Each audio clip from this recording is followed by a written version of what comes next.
Okay, I'm awake.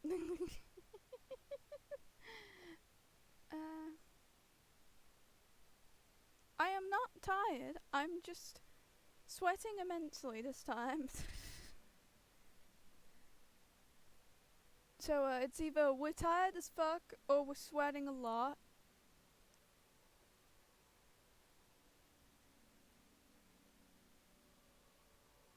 I don't like either of these options, but apparently we're gonna have to just suffer through it.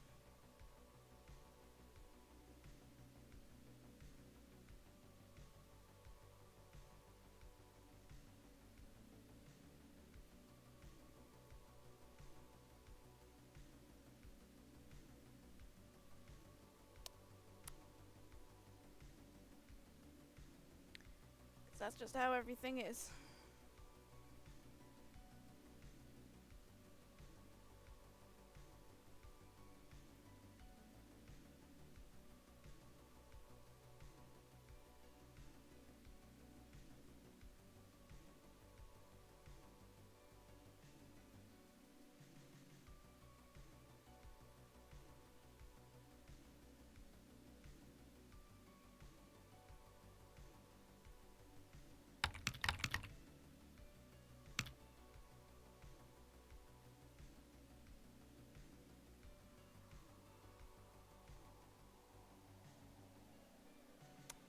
But yeah. One second.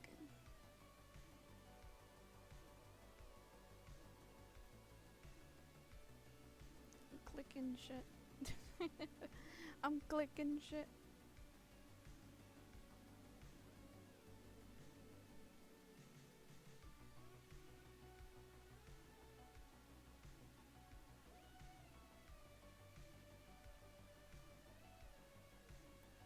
Yeah, I'm good. Okay.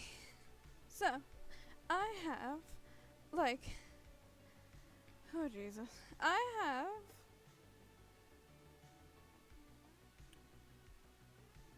there we go. I have barely a quarter of juice left. I'm running on a whole batch of pizza that I've already eaten.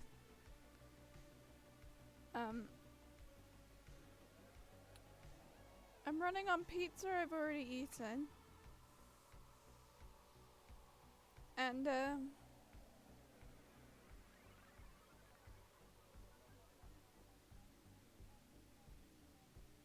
I'm running on the premise of hoping and praying that my throat doesn't dry out again while reading everything. Because that's just how the shit goes at this point.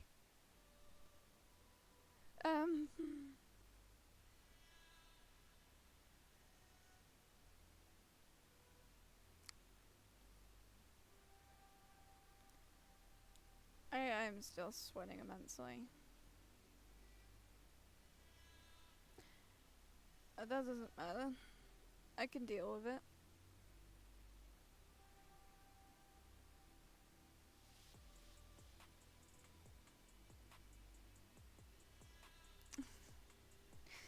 I got a fucking art bot.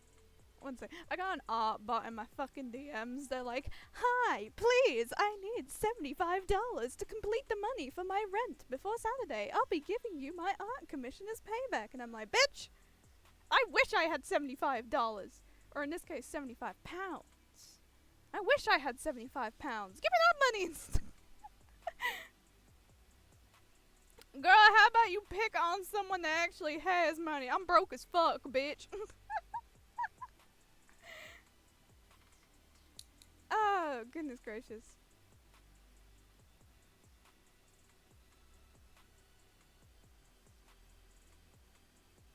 Oh my goodness. What the hell do I type? Do I just be mean? I'ma just be mean. That's mean. But it's supposed to be mean.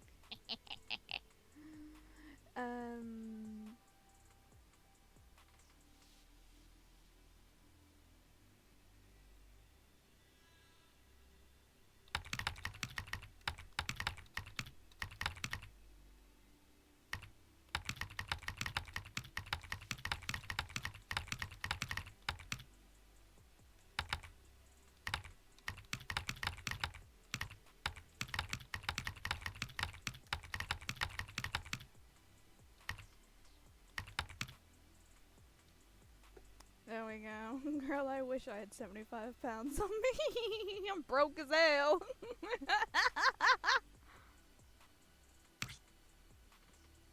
And then we block.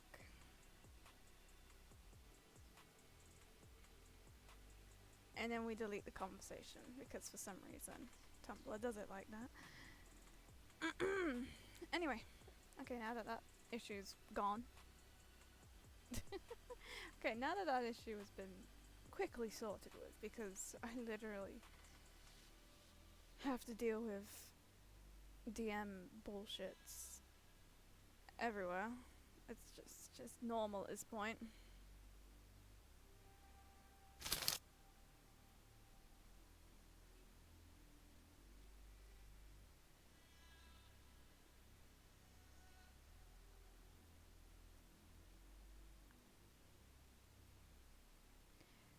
But again, as usual, I have not got the game up. As usual, this is fine. This is normal for me.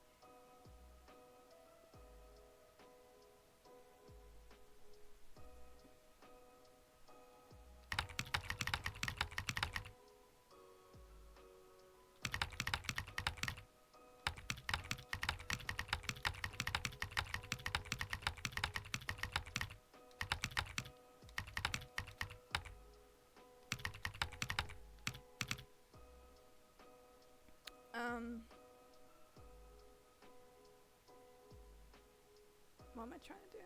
Oh, yeah, get it up. What the fuck? I'm zoning out. Oh, God. What the fuck was that? That was my pen. That pen. Just slid off my thigh. Are you kidding me?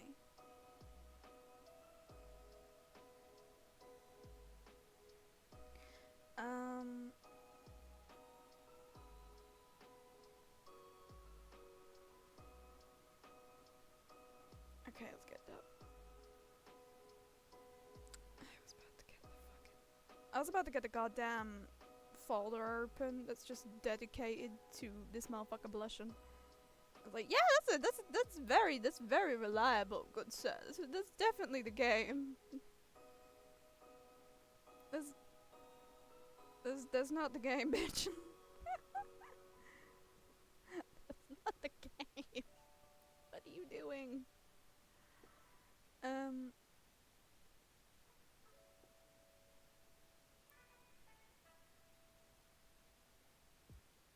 Okay, we pause that. We go over here. Yes! Actually, I have it on the right fucking screen this time because I never check in advance. Oh, 1 second.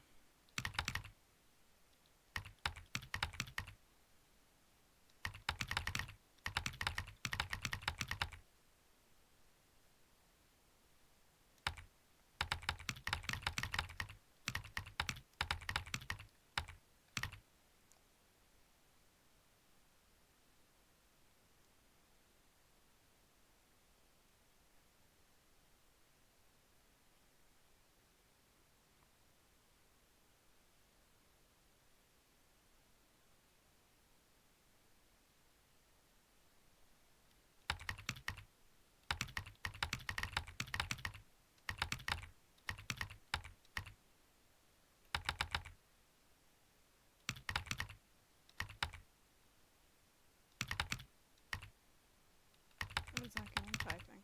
If you can definitely hear, what the fuck am I on about?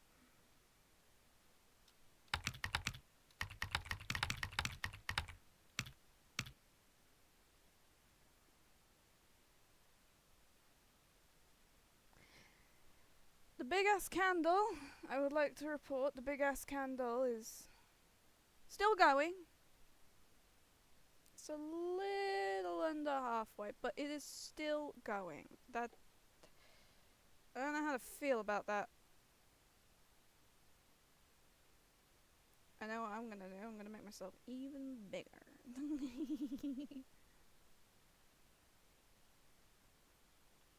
Oh, that's too big. Oh no. A little bit down. I'm shrinking myself. I'm too big.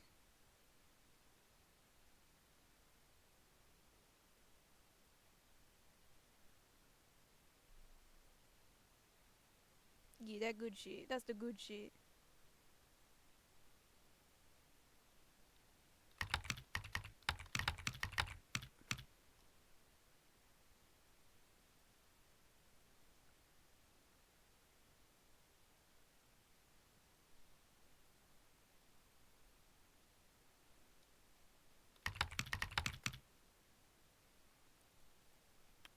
Rule of thumb: don't wear fluffy shit. You'll sweat very badly.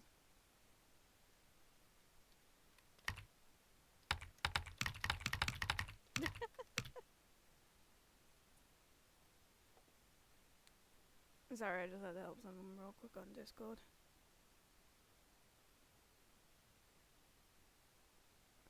And by help, I mean they needed a place to find collabs.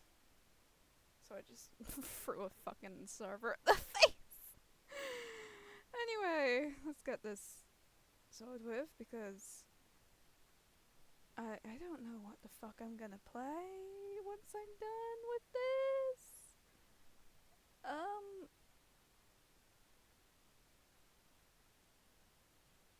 I don't know, probably random shit I like to play. Now, what do I like to play? Good question.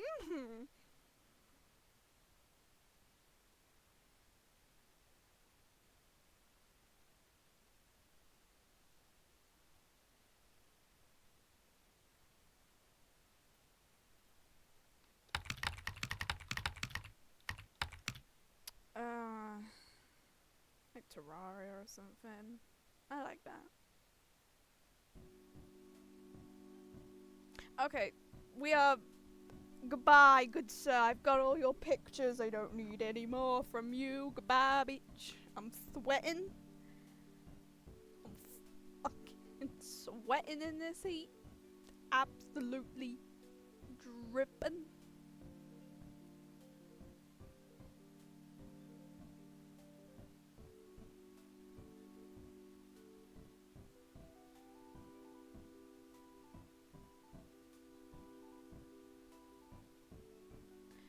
Oh no.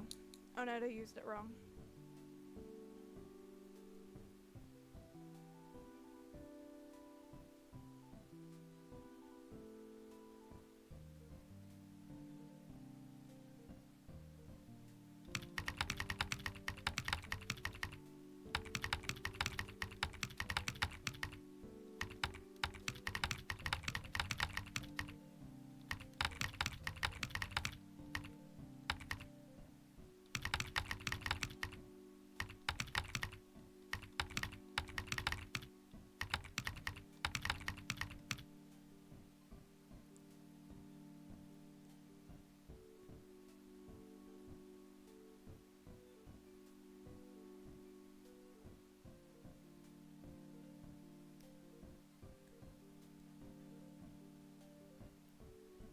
Okay. Should I take off my hat for like a millisecond? Yes. I will.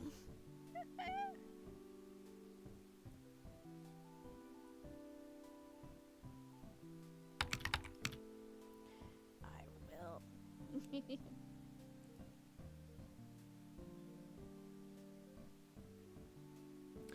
Okay. Well, time to read for like 2 hours straight. After Ford leaves, Mabel rolls away with her pig towards the living room and you head out of the house in search of Stan. I will now need to put back my hat on after a fucking millisecond of taking it off. This shit's so fucking big on my head. So fucking big. The mystery shack should only have 4 main sides, but you feel like you've made your rounds past 5 of them before finally seeing your absolute wreck of car. You swear it looks even worse than it did when you actually crashed it. Stan... I was about to have a goddamn stroke reading those two words together. Stan stands... Fuck. Stan...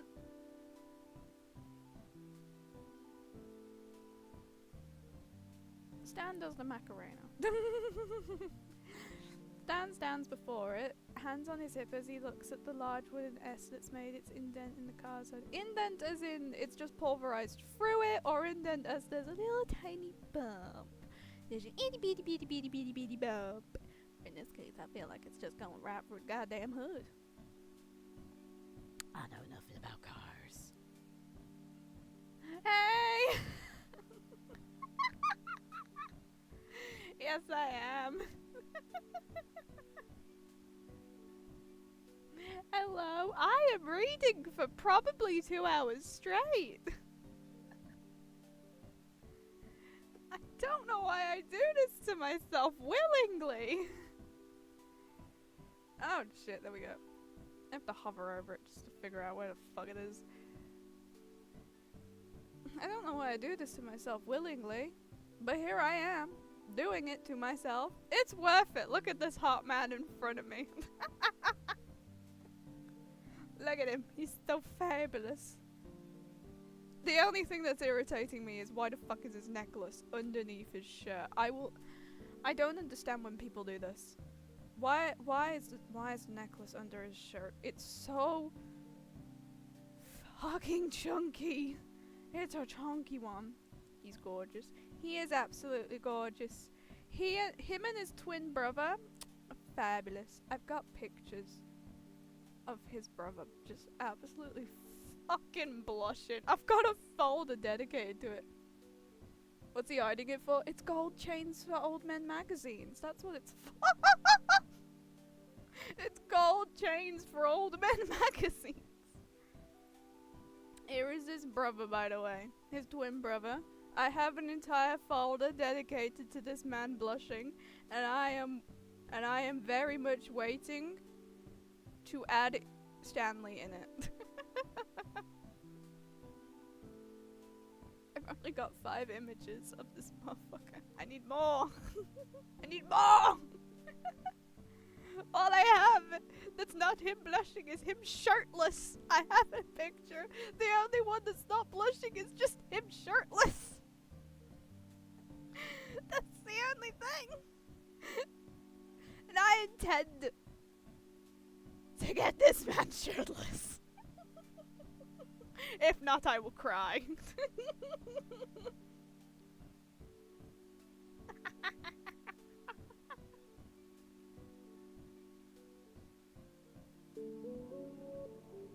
Oh, that jump scared me.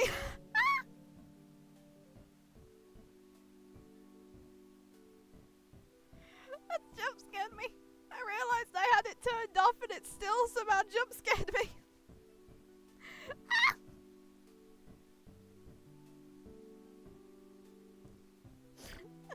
Fucking dumbass. Anyway. I should actually read this before I'm stuck on just this screen for God knows how long. How bad is it? Can't tell. Not till I get this letter off the hood. The S never did like to stay in place, and in this case, it's stabbed right through the roof of the car. Mystery hack. Look, if you can insult me. Look at him, he's so grumpy. Look at him, he's so grumpy-umpy. Fucking Oompa Loompa looking ass. Oh, you were reading this. Okay, so he's not an Oompa Loompa, he's just... He's got cataracts. He's got cataracts. Oh fuck, my pen just dropped again. Shit! Just dropped my pen and it went through the goddamn chat. There we go. I'm putting you on top of the tower this time, not the Oompa Loompa. There's a picture of his brother when he was younger. I need to grab it. I need to grab this picture of his brother when he was younger. He literally looks like an Oompa Loompa. Find Oompa Loompa. Why is it allowed? Please!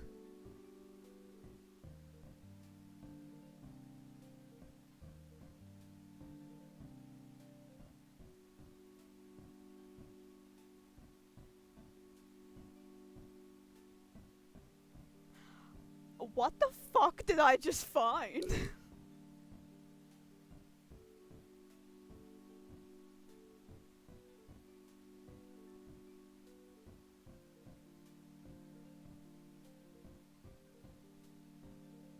I'm not gonna ask. I was trying to look for Oompa Loompa. I thought somebody literally just made a fucking Oompa Loompa AU for Stanford, and I got so confused. No, wow. I'm very depressed now. I can't find the Oompa Loompa. I'm finding this Oompa Loompa picture. It's fucking hilarious.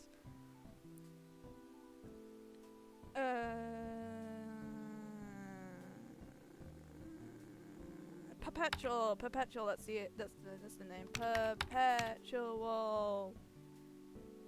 motion.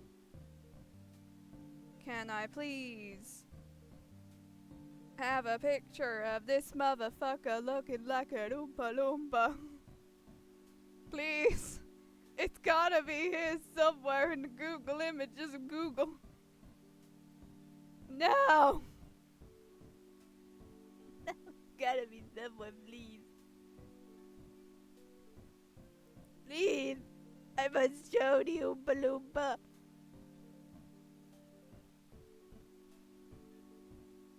You know what? This'll do.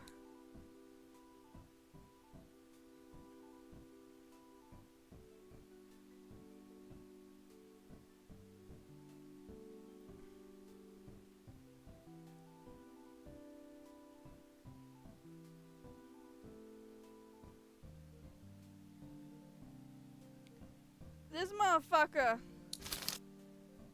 Whatever he's wearing, he looks like an Oompa Loompa. He looks like a fucking Oompa Loompa in this. I don't know what he's wearing. And I don't really want to know. Because he looks like a fucking Oompa Loompa.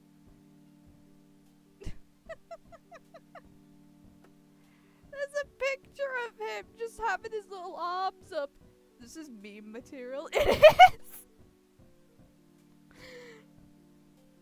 It doesn't help that there's a broken perpetual motion machine right behind his ass. Like, that shit's supposed to continuously move, but yeah, it's gassing up the whole fucking room. It took too much weed. It's smoking. I love it. I don't know why this motherfucker decided, yes, I need to get this college grant. Oh, no, it's not a grant.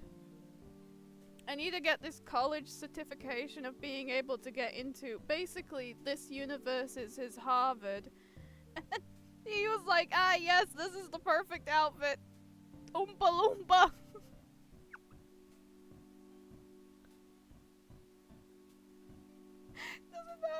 It doesn't help that this is right beside it. It doesn't help that this is right beside. Why is he raising his eyebrow like that? I just noticed. I have watched this show so many fucking times. It's unhealthy. Yeah, I never noticed his fucking faces. It's like, seriously.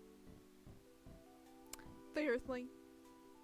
Why are you doing this to me, bitch? Why are you doing this to me? Jewish ass.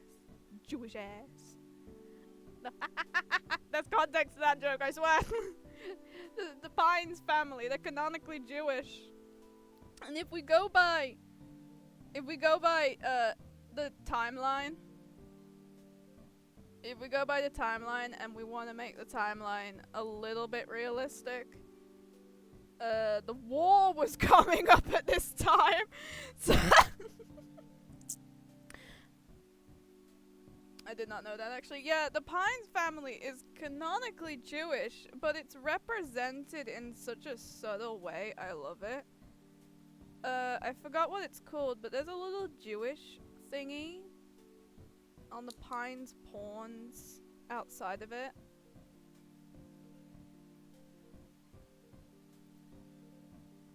There's a Pines pawns thing. Gravity Falls. That's what the fuck am I typing? Pines Pawns. There is a little, that thing. Oh my god, what the fuck?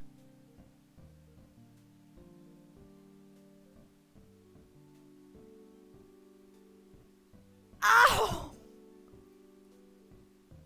It's not dark mode, what the fuck? Why did it glitch like that? I don't like that, bro. I don't like that. I don't like that. Yeah, right here. This thingy.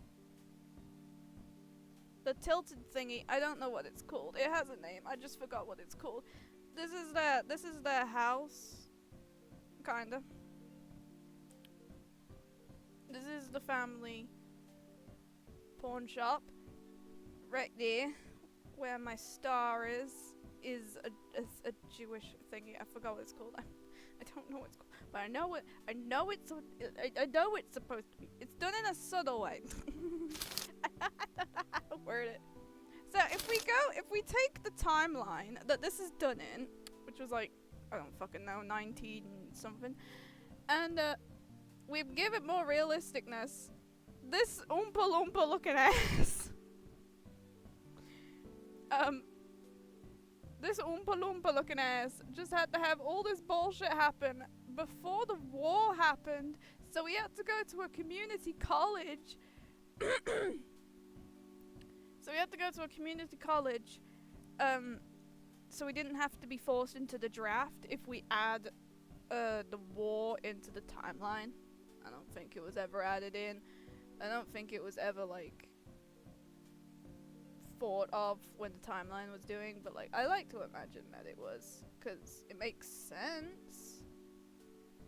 It also makes sense in this context because the family is Jewish.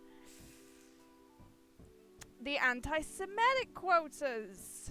They had a fucking limit on how many Jewish people could, be in high stake colleges and universities back then.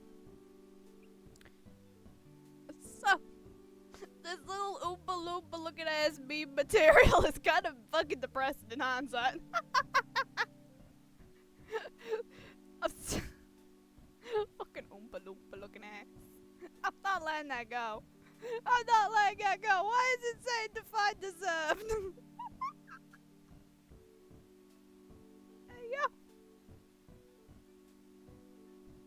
Why is it saying define real? This Oompa Loompa looking ass just had the most traumatic thing ever, and we're calling him Oompa Loompa looking ass.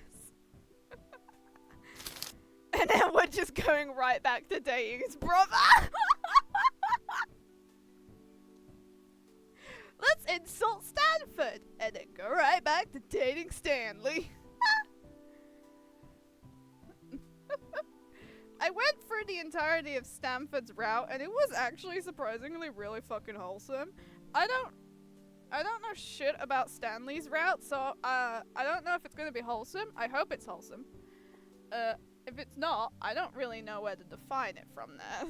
I hope it's not hella angsty, because Stanford was hella sad in his sometimes, and I don't want to see Stanley be sad. That's just, no.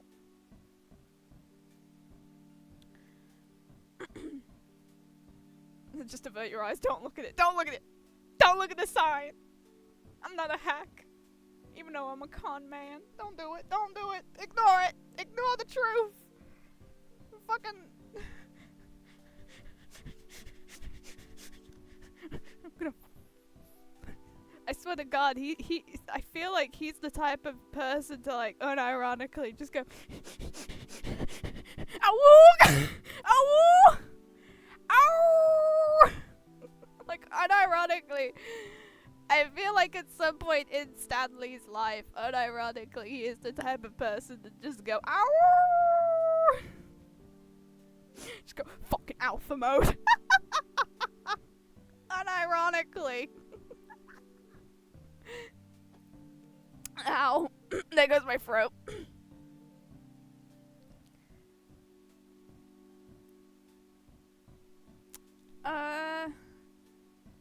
No, Yeah, we're helping him. Because I literally just insulted him. I feel like we should at least help him. I just said that he's the type of person to be unironically a fucking alpha wolf. I never want to use that as an insult ever again. He's the type of person, though, to unironically use those goddamn fucking "there are two wolves inside of me" pictures. He looks like it! He unironically looks like the type of person. This is my husband and I'm making fun of him because I can. This is Alice's husband. We are going to make fun of her husbands. In this household, we're gonna make fun of our friends' husbands. I guess we should fix it as soon as possible then. Sounds good to me. Give me a hand here, would ya? And then he just fucking vanishes out of... Bitch! Stan directs you to help him push the wooden S off the car, which somehow still hasn't fucking embedded itself into the car. How is it not stabbed through the car? How is it just a... Oh, how is it just a dent? I'm not a car person, but this doesn't even make any sense. But with another firm shove, it's... Speak.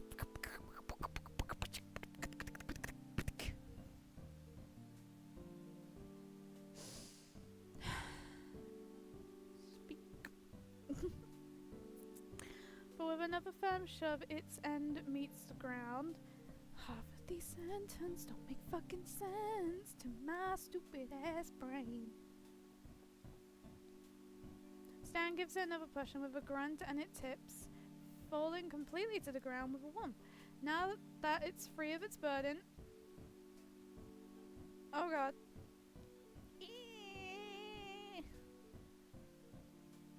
That was a yawn. Now that it's free of its burden, Stan lifts up the dented hood of the car to take a look inside. He hums and haws and rubs a hand over his chin in thought, walking over to his toolbox and grabbing the tool before walking back, still assessing the damage. Jesus Christ, how fucking bad is it that you're still assessing the damage? Yeah, this one's gonna take a while. You've got parts that need replacing, not to mention she's not gonna look so hot after this, not unless Ford's got the tech squirreled away somewhere that can smooth out these dents. The more he tells you of the situation, the more this all sinks in. I'm fucking stuck.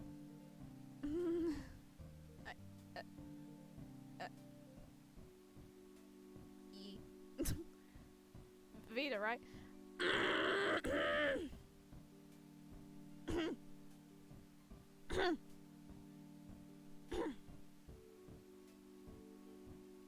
My throat is dying. Look, I know how this sounds, but with me on the job, you'll be all set and back on the road in no time. Jesus Christ, can you talk like a normal person, Stan? For the love of God! You think so? Kid, I know so. I've even got a plan to get those replacement parts of yours. Might not be able to clean up all these scuff marks after I'm done, but she'll run. And hey, so maybe you've got to stay a couple days. So what? There are worse places to get stranded, believe me. Oh, you should know that, mister. I've been homeless for 10 years. You... Fucking hell. You should know that. You should know that, mister. I've been homeless for 10 fucking years. Probably went through shit I don't think I can even say on stream. Trauma. I've been living out my car. Woo! Why the fuck am I like this? Are we just gonna get this man just like ranting about how he's been homeless for 10 years? Like we've gotten Stanford ranting about how he and his brother split up. Is this route just gonna be Stan venting about how he's been like fucking homeless for 10 years, and then he had to take like 30 years to get his brother back. Oh, sweet Jesus, don't tell me that. In fact, I'd even say the Mystery Shack is the best place to get stranded. We've got all tons of swords. We got all tons of swords for people just passing through. Merchandise, magic, mystery, any other words. Mayhem! You get the idea. Stan tosses the tool in his hand back in the toolbox, exchanging it for another. He works for a while longer in your silence. Metallic clanks and the occasional heavy breath of all that mixes in with the sound of the outdoors. That's hot. You stand by, awkward, uncomfortable, and a little useless. You're just standing there. We're an Oompa Loompa now. Holy shit. We're an Oompa Loompa now. Oh good god. Oh good god. Oh good god. Oh good god. Oh good god. Oh no. Oh no no no no no. Can I help with anything? Please? I'm so fucking useless just standing here. Know anything about cars? No the fuck I don't. No the fuck I don't. I don't even have a car. I just teleport. No. Stan straightens, cracks his back, and sets down a tool before leaning casually against the nearest load-bearing surface. Mother of Jesus. He wipes his forehead, lets his hand fall to his waist, and gives you an assessing look. How about colleges? Collages? No wait, colleges as an E. Collages. Tall tales, improv? Yeah, I think I can handle that, but what does that have to do with the fucking car? You gesture at your stranded car held in limbo between life and death by nothing other than Stan Pines' car expertise, and I don't even think it's a little, I think it's a lot of luck. You know, my throat stopped dying for 5 seconds, please. Please, I'm begging you, please. Nothing, I was planning on having you help me help Zeus. What in the knowing me, knowing you sound looking ass? Around the shack, a favor for a favor, what do you say? Well, it's more interesting than helping Ford with his pest problem. No! Aww. But it was the Mothman. Don't say it was the pest, he's the big Mothman. Oh my god, how dare you, that's so fucking rude. God. Alright, follow me. Goodbye.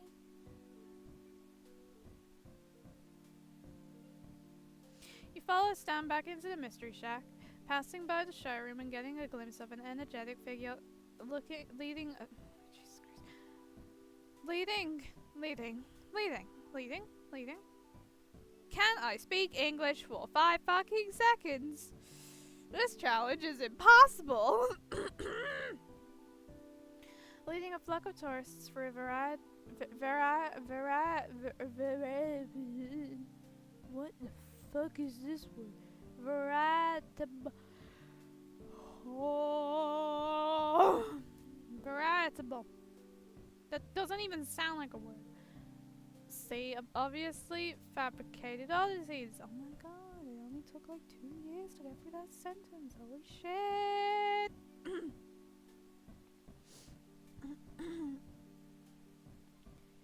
And you hear the words, I don't know how to do Seuss's voice. Like, I don't even know how to even try. I'm not even gonna try. Shut up, dude. Not even fucking trying. And this is the 9th wonder of the world, right in the Mystery Shack. It's what makes this place world famous, dudes. Stan notices your pace slowing as you listen and tosses an explanation back for you. That's Zeus. During operating hours, he's the Mystery Shack's one and only Mr. Mystery. I told him he didn't have to keep running the shack while he's on vacation, but the kid's got a passion for the role. This is wholesome. This is wholesome. It's even more wholesome when you realize Zeus sees Stan like a father figure. And then it's sad when you realize his actual father is such a fucking deadbeat. You interested in this kind of stuff? I was thinking until I got my car fucking exploded. It feels weird now that you're staying at a tourist trap though, and you were kind of going to poke fun at the exhibits. Hard to do that when you live around your dog. It's fine, really. No, I think I want to give you a tour of the place. You'll get one from the founder himself. You ever hear of one of my plugs on the radio? There are plugs on the radio.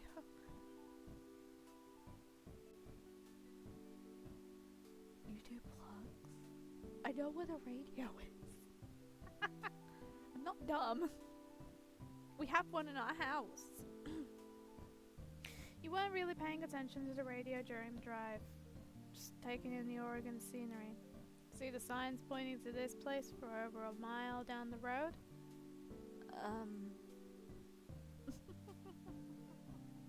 Just say yes! I know it will inflate his ego, but for the love of God, if you don't say anything, he's just gonna get awkwarded out. Again, you were pretty preoccupied with the Oregon scenery. For fuck's sake, that's a light treat. But you guess you did see some signs of question marks on them. That's... Stan's never been good at this. Stan's never been good at this. And I love that it still goes through. He's never been good at this.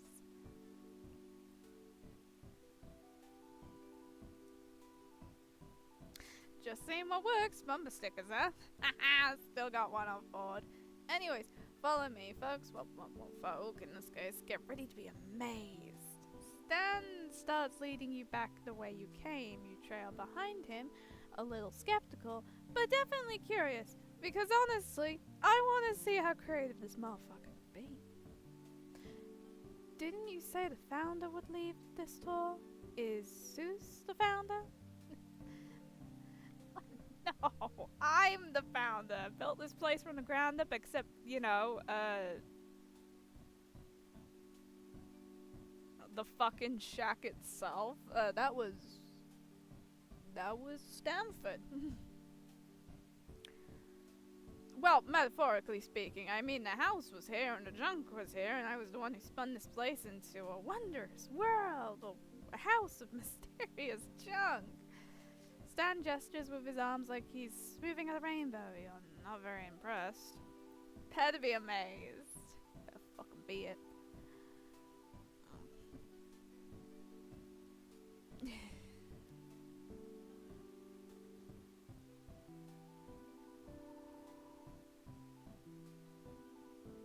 I can feel my throat moving around and I don't like that.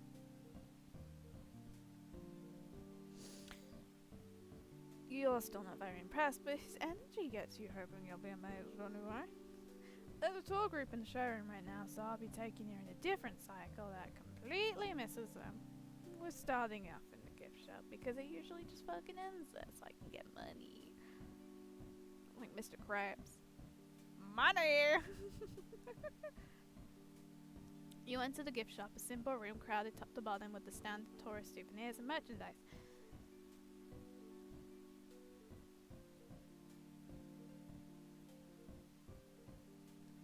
What the fuck is that? What have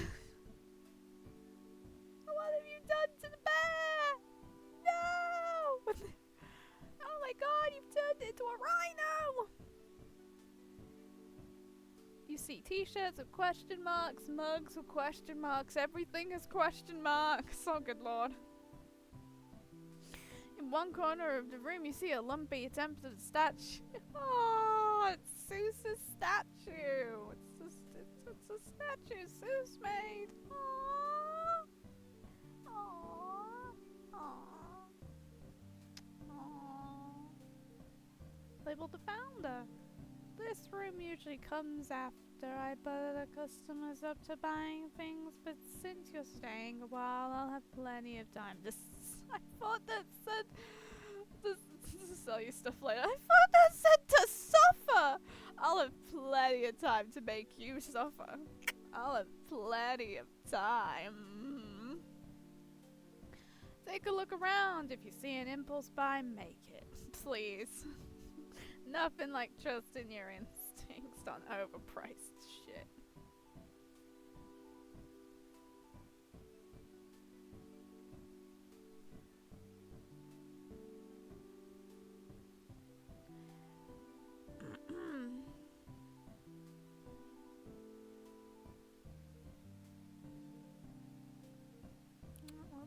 obviously just another fucking bot. Sorry about that.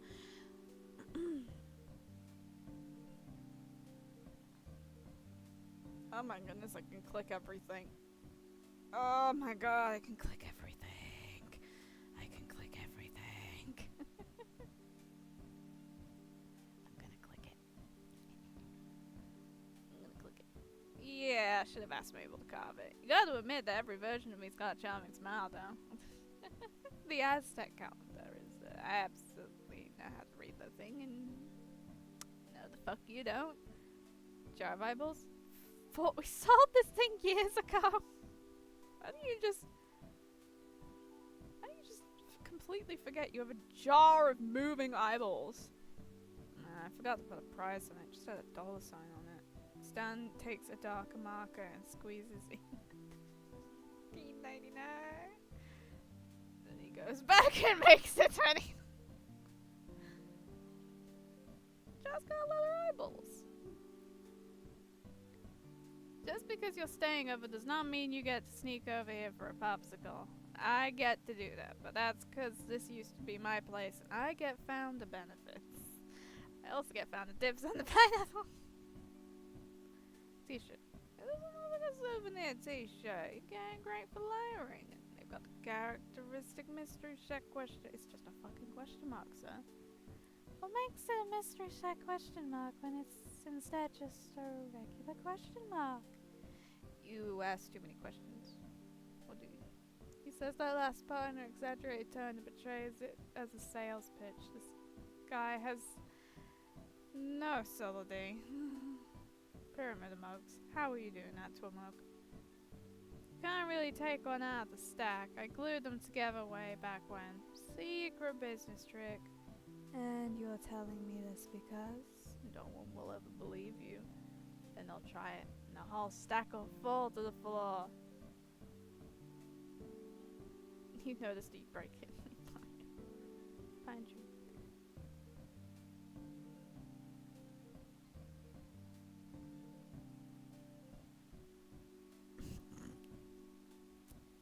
I never used to wear one of those. Zeus tells me they sold like hotcakes after Ford tossed his journals into the bottomless pit.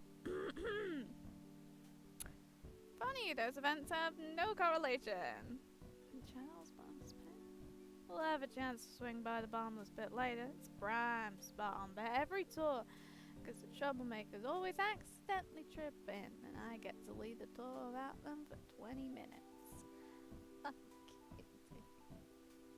Just didn't look at my face, though. Zeus has always been the hardest work in the place. It was only natural to hand it over to him. No, it hurts him. You sure? I think I hear the tour group heading out of the showroom anyway. Run! Run, bitch, run! Now, most tourists don't appreciate nature's artistic genius. By which I mean my artistic genius, because I remembered you're gonna help me out today. You don't think up a money-making wonder like the Sasquatch by having a boring 9-to-5 office job. You think it up when you wonder about if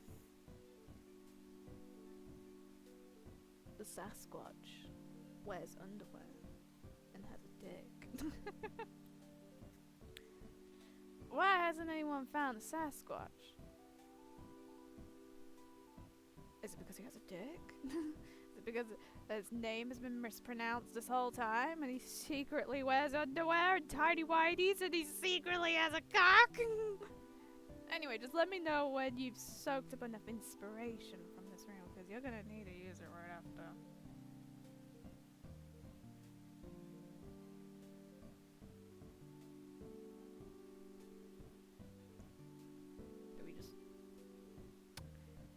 Okay. How long can we stand here for?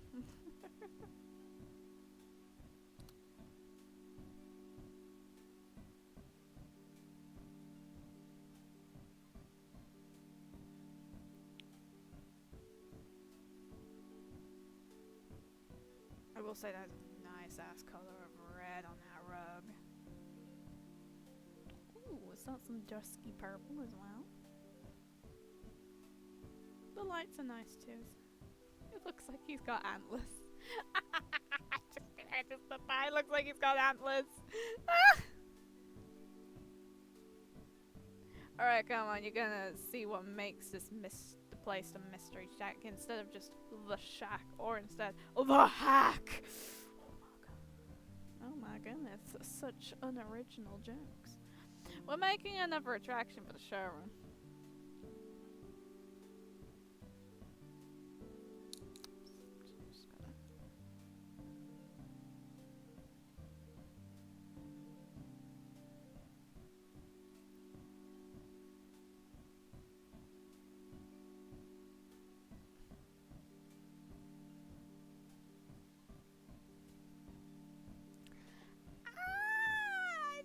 Fucking wrist on it! Oh, for fuck's sake!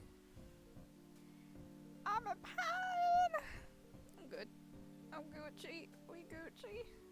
You follow Stan through the living room to the kitchen. Oh my goodness, I still have my hat on.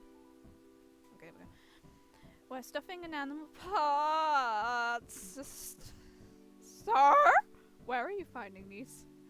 Stan pulls out. Why do you have a thick ass needle? Why can't you just have a normal needle? Why is it specifically a thick needle? Okay.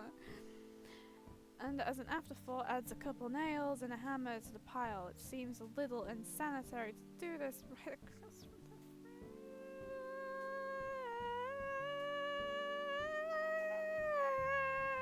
Not the fucking fridge.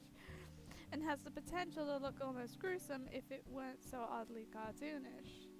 He steps up to the workspace and pulls out the googly eyes that have been glued over the lifeless classy ones. Typical taxidermy. Mabel's contributions to the craft project remain firmly intact.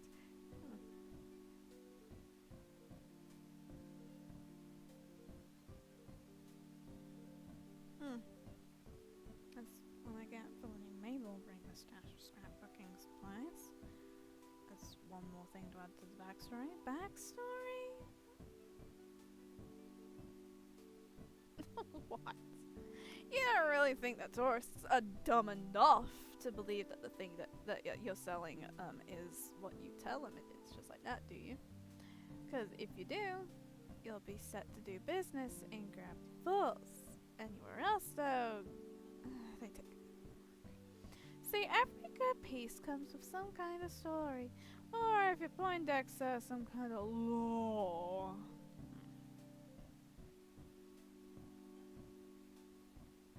Horror stories work pretty well, because with enough suggestion, people can always find ways to spook themselves. Done it for years. It's kind of an art. Stan appears nonchalant, but you can see a quiet pride within him. Yes, he does.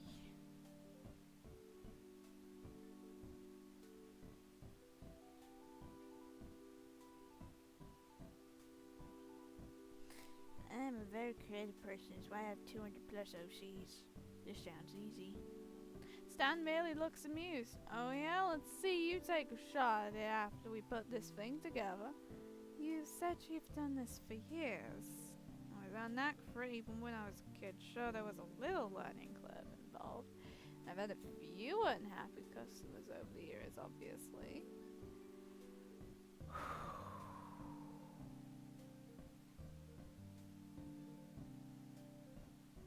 Stan pauses seemingly to reminisce, and the mixed smile grimace on his face tells you he probably had many unhappy customers.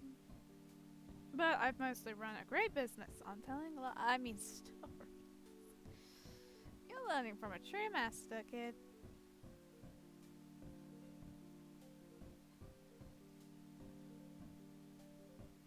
Oh my goodness, we can ask questions. Why don't you run this place anymore?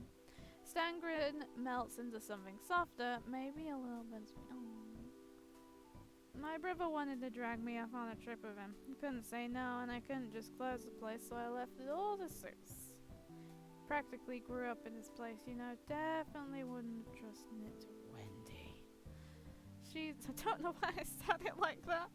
She's usually the cashier around in summer. It's weird having to explain all this to you. I keep thinking you already know all this.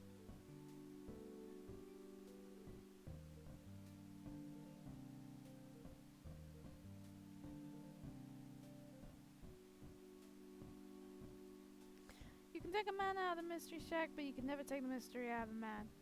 Specifically me. Which is why I'm back to work even though I don't have to. 30 years of the same routine will do that to you. Vision. Make money. What other vision do you need? But over the years, sure, I used the mystery line for advertising. Who isn't curious? Who doesn't want to be amazed? Kids are the most skeptical of the bunch, though, let me tell you. Once they hit about 8 or 9, they'll love trying to prove it's all fake. When they get older and realize there's nothing good left in the world unless you pretend there is, and everyone pretends along with you because they're all desperate. Oh, shit, that's sad. Stan turns his attention, fucking hell, back to the workspace, and you notice once more the daunting selection of items. Fucking hell, okay, damn. Okay, I see how this shit is. Yeah, I don't know what you're gonna do with this stuff. Surprise me! Don't know why I said all that. Stan walks off to the side to you guys do some work of his own. You're glad he's not gonna watch you the whole time, though.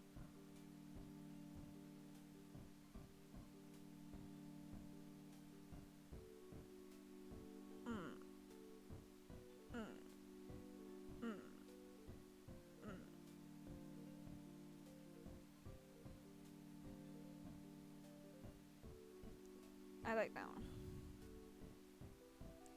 Oh my god.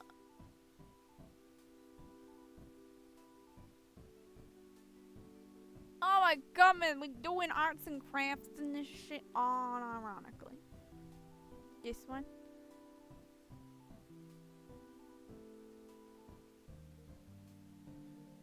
I'm just gonna, there we go. What the fuck did I press? Wrong one! And stitching.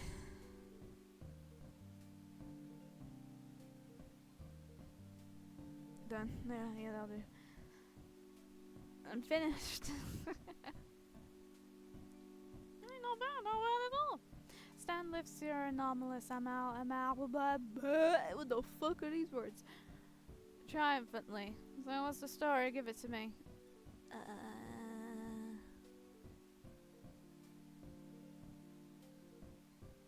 Have fun with it. That's the best part, when you have fun with the story.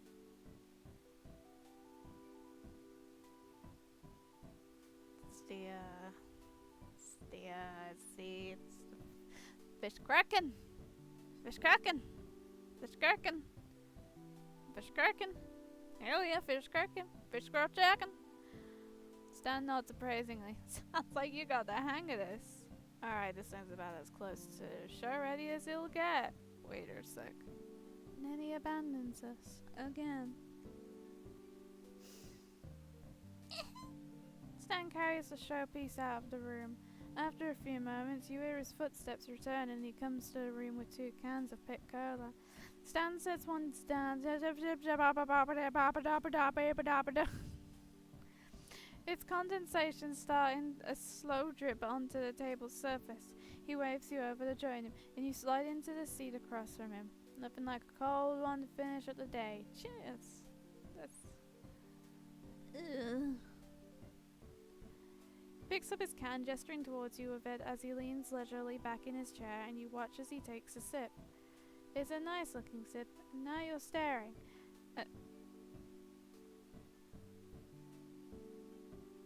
Oh my god. Damn, we already staring? Damn! Damn! Damn! You pull over your own can and pop it open. So got any questions for me? Talking tends to ease me into a new place. Might do the same for you.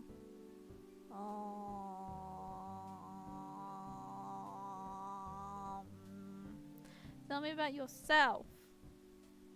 Because I feel like I need that, you cocky bastard.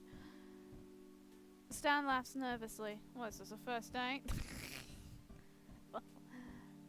I'm Pine. Stan Pine, Imaginator, town darling, used to be perpetrator of the mystery shack.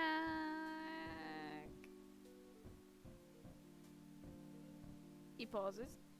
Stays paused. You give him an expectant look that wants him to continue, and he clears his throat nervous. You were serious? I don't get this often. Longest I can get people to listen to me is while I'm selling them something, and even then it's tough luck. Last time someone listened to me, they tried to eat me. Darlene! My queen! Oh, I love Darlene!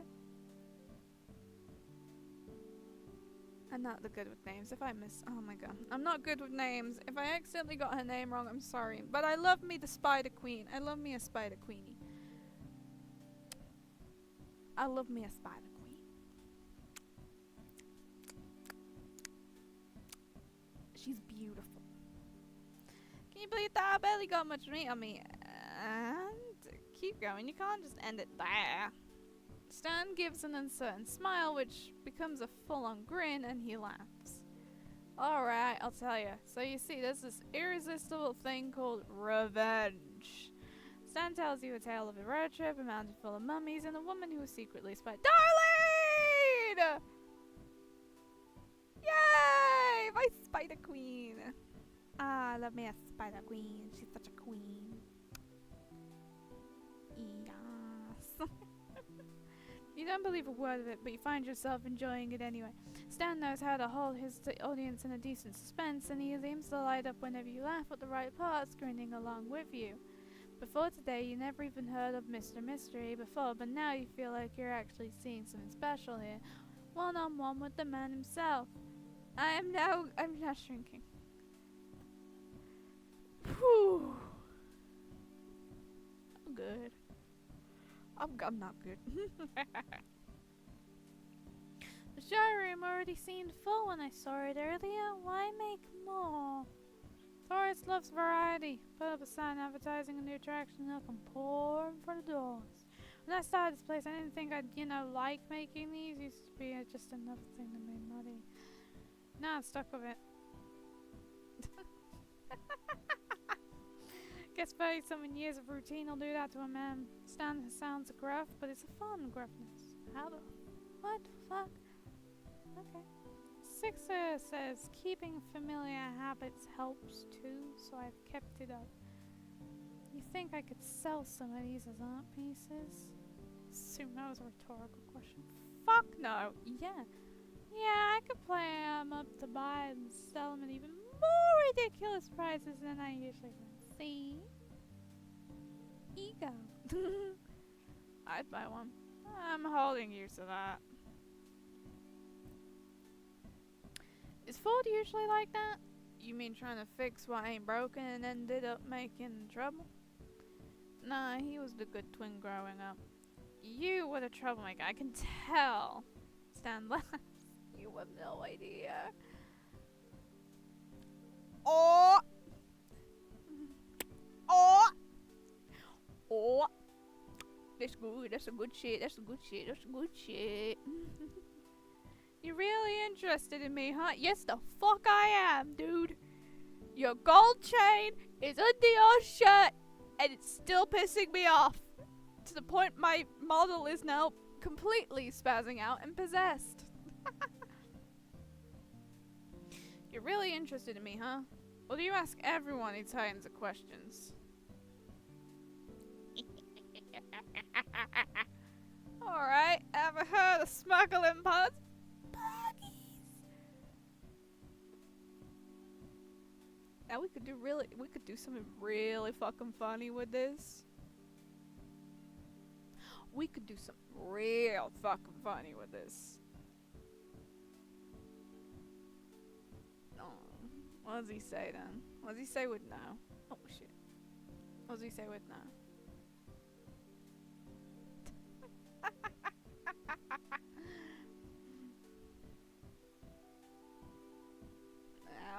Yeah. Exactly. That's because everyone in the business is good at keeping secrets. Really good. So why am I telling you now? I'm out of the business. I don't care. This absolutely isn't so that if the authorities question you, you'll give false information that leads them off my trail. Right. So Stan loads you up with false information that may or may not contain kernels of truth within them. It's surprisingly hard to tell whether the crazy parts are embellishment or the real deal. Stan tips his head back to get that final sip of pit that just sounds like a drug, then sets his empty can down with an air of finality. Well,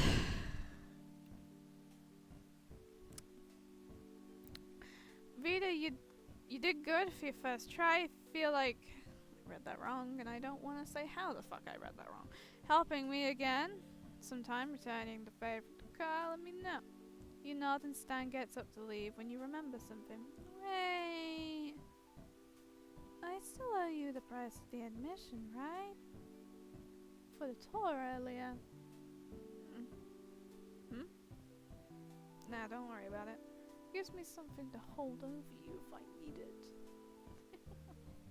He says that and he leaves, but even from what little you've seen from him, you feel like Stan's not the type to really hold out over you, at least not for anything serious. The tourist trap might have more to offer than you thought.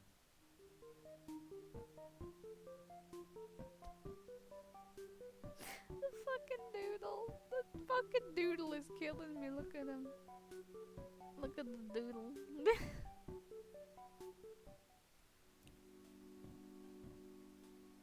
Let's see. Yeah, let's do the second chapter. You wake up to a loud crash downstairs. Not entirely uncommon in this house. You're quickly finding out, but still disconcerting. Wait, what's this one called?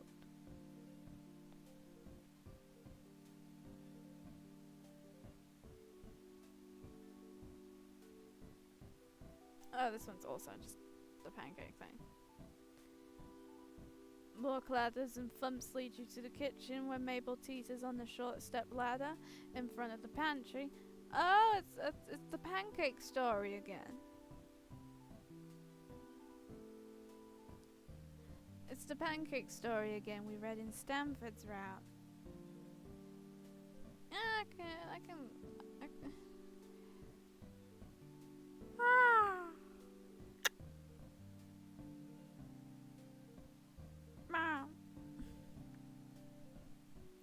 Oh, Vida, thank you. Grunkle Stan put it on the top shelf for some reason, but I need some pancakes.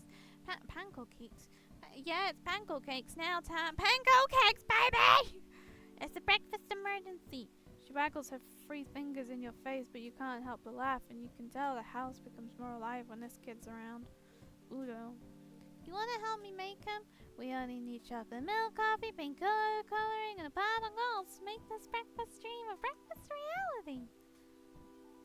As delicious as that sounds, you're inclined to ask where the coffee comes into this mix when you realize the house is suspiciously quiet. Mabel, where is everybody? Oh! Grunkle Stan needed stuff for your car, so you went out to get techie stuff for that. I think Grunkle Ford's somewhere. He heard the abominable Broman was trying to steal soda from campus, so he went to help them out. Yep, that's where he went. Totally knew that. So, they left you guys to make breakfast on your own? You don't know the family well enough yet to know this is commonplace, so the idea of leaving 2 teenagers alone to fend for themselves seems fine. If one of the teenagers wasn't Mabel. You still don't know how coffee fits into her Mabel cakes. But now you don't really want to know. Dipper attempts to hide the pancake mix from Mabel while she's grabbing the chocolate milk from the fridge. Apparently he doesn't want to find out either, which honestly, understandable. Mabel, while your Mabel cakes sound absolutely divine, why don't we,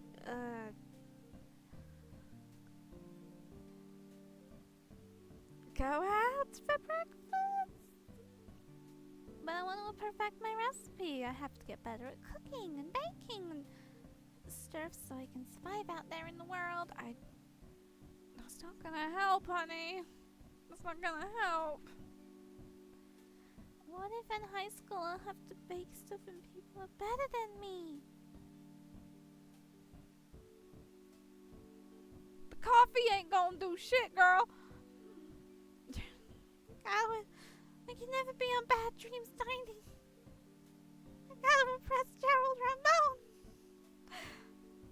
Dipper Cook! Please! Maybe Dipper can help you make something sad as maple cakes for another day. A more special day. Peter. Mabel's still standing on the stepladder, reaches up and squishes your cheeks together, her wide eyes staring into your soul. She is a teddy bear. She stares into your soul. I am yawning. Every day is a special day with maple cakes. You glance at Dipper, making the please help me for the love of God, I will buy you breakfast. Please get her to shut up. Yeah, Mabel, I know you want to cook more since you're becoming an adult. Sure. But don't you think Uncle Stan and Great Uncle Forbes should be here to try them too, and not just me? Again? Mabel hops off the stepladder and ponders her brother's question, lips pursed. Eventually she nods, beaming at you both. You're right, Dipper. Can't deny them that experience. You give Dipper a thankful smile over Mabel's head as she puts the ingredients back in the refrigerator. Just say fridge. Just say fridge. Ah! He grins back at you, rubbing the back of his neck. You wonder if he got that from one of his grunkles.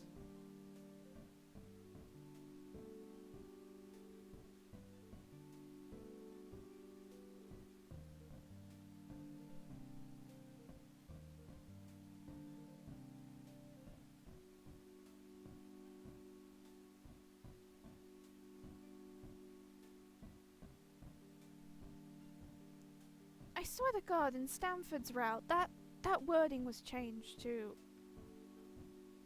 He got it from Stanford.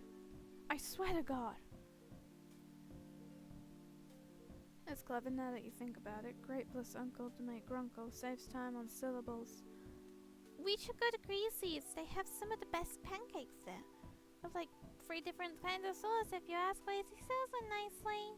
Yeah, it's not that super far. Let's go. Kids are about to head out of the kitchen when you realize something. Wait.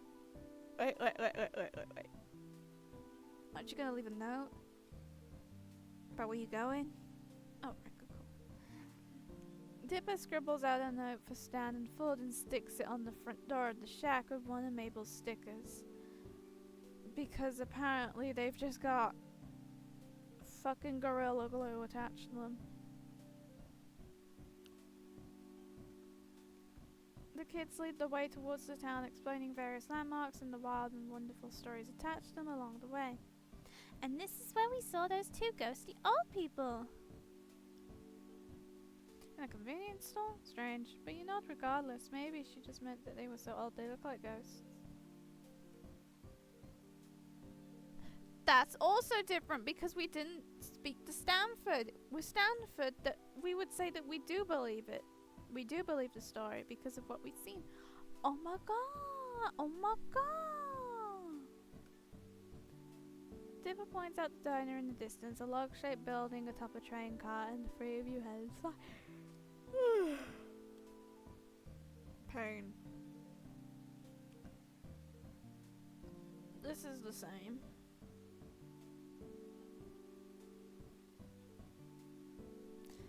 The same. Elderly woman in a pastel pink waitress dress comes up to the table and you catch the name of her tag, Susan. Hiya, kids and stranger. What can I get for you? Pancakes and all free serves for me, please.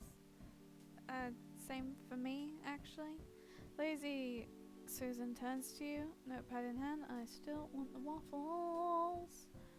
Coming right up, sweetie. Lazy Susan winks with her good eye, of course, and heads to back of the diner. I can't read.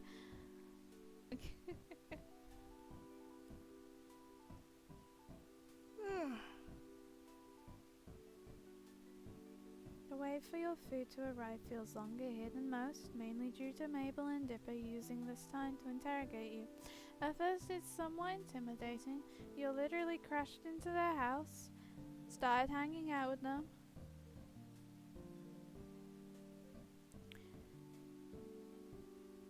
They're great uncles, so they have a lot of questions. And honestly, I don't fucking blame them.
Pardon. Okay.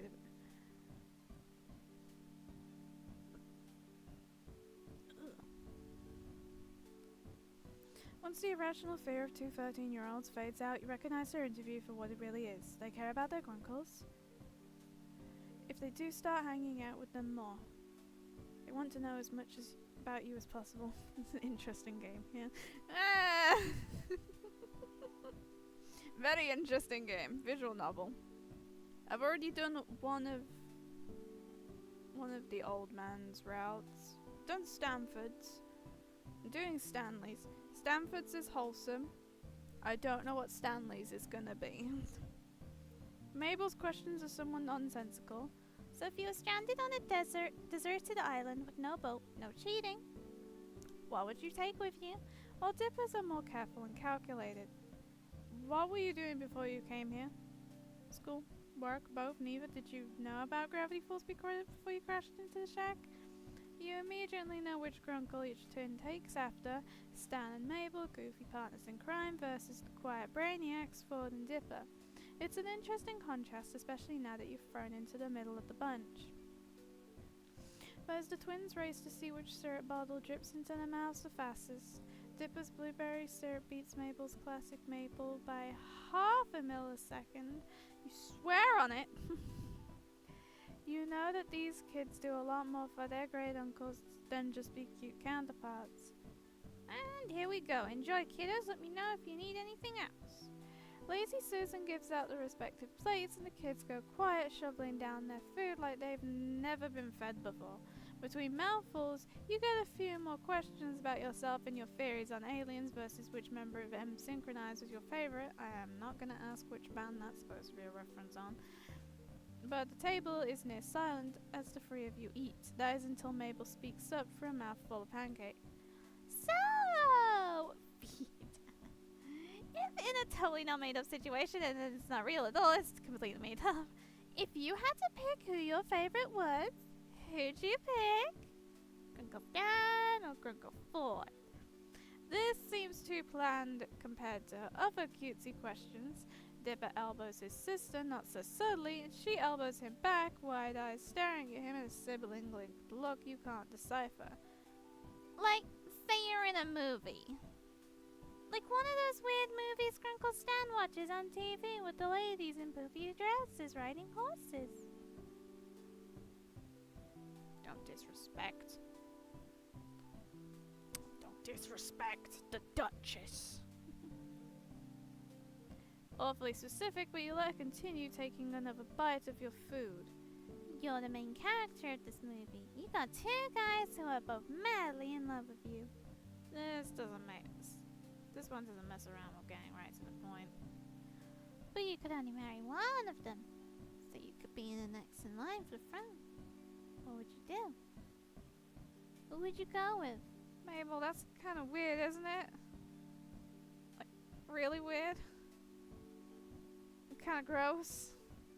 Come on, Dipper. This is important information that's vital to my research. What research? None of your business. Yeah, but I'm still gathering other research. Mabel leans towards Dipper's ear to whisper, waggling her brow at you before she replies in a not whisper, but quite the opposite. Research into how you're a huge nerd. With that, Mabel catapults a spoonful of melted butter from atop her pancakes onto Dipper's cheek. That's just a waste of food. That's just a waste of food. Stop wasting the food. Stop it. Stop it. Depression. Ew, gross. You're gross. It's depression. Just so much depression. They wasted so much food. You guys are dorks. Maybe you're right, but we're twins, so it's adorable. If you say so. Wait, quick, Vita, take a picture of us while Dipper's got pancake on his face. I have what? He swipes quickly at his face and after several passes gets it off. Aww. I was trying to get more candid pictures of us. Mabel, you have syrup everywhere. Really? Oh. It would have been a perfect photo. Yeah, let me get. Your hands are sticky enough. You get back up with napkin in hand and try to wipe some of the syrup off Mabel's cheeks. The excess syrup swipes off easily, but a good portion doesn't budge. I mean, maybe syrup as makeup is the new look? That's one word for a kid. Fucking jump scared. Jump scared by 2D Man. 2D Man absolutely jump scaring my ass.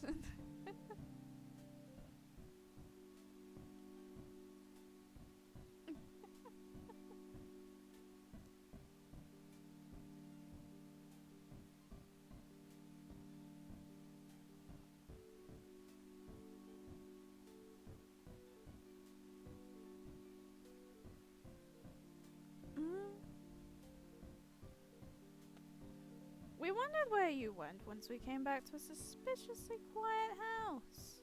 If it weren't for Dipper's note, we would have been worried.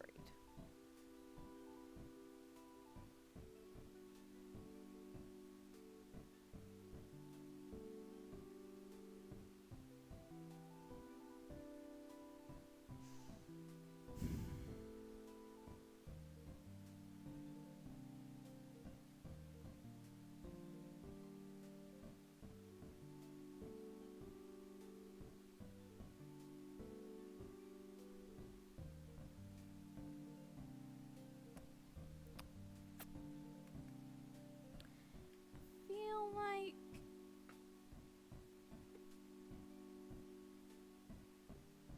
one second.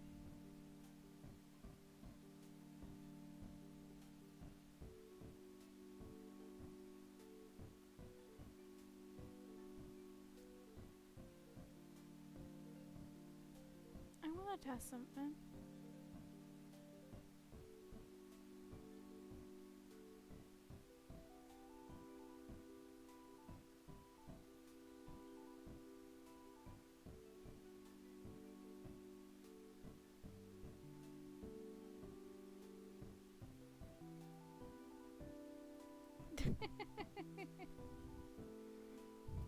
Yeah, you get different ones.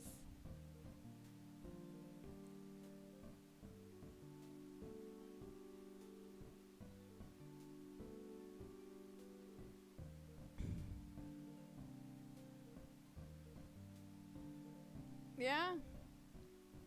Turns out, I just somehow probably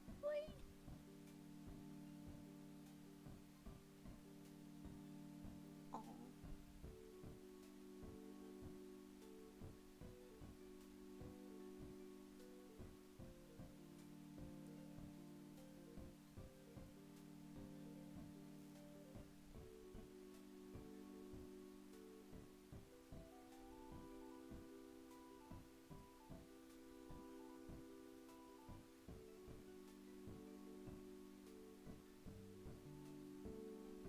Yeah, it appears I just got like the best one.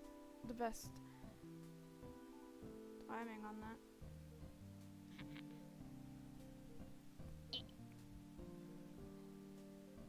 I just wanted to check. Sixer would have been worried I tried to tell him you kids pull this kind of stuff all the time. Heading out unannounced, putting stress on your old pilgrim heart. Puts a hand over his heart dramatically. All those missing hours of unpaid child labor. Actually, that note wasn't me. Well, I wrote it, but Vito was the one who said we should know where you went. Oh, look at them. They're surprised.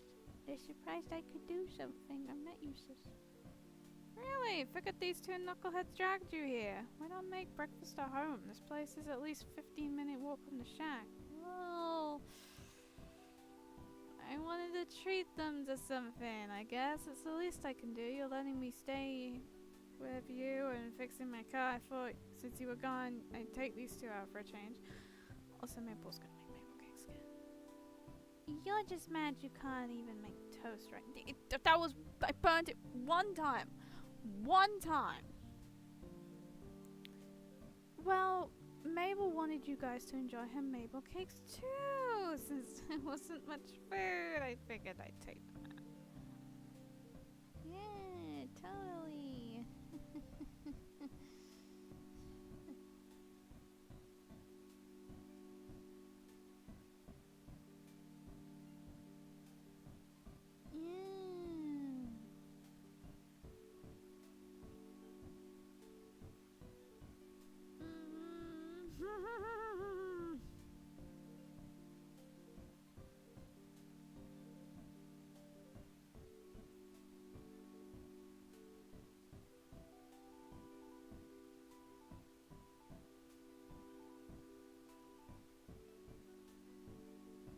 Well,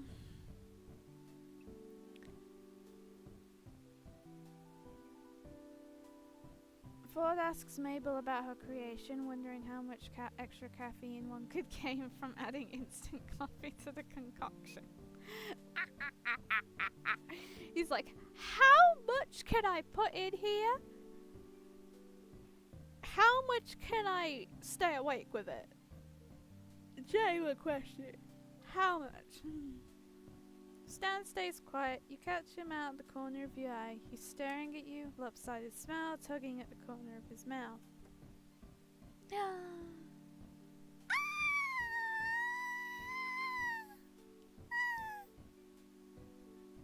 Fucking hell over here.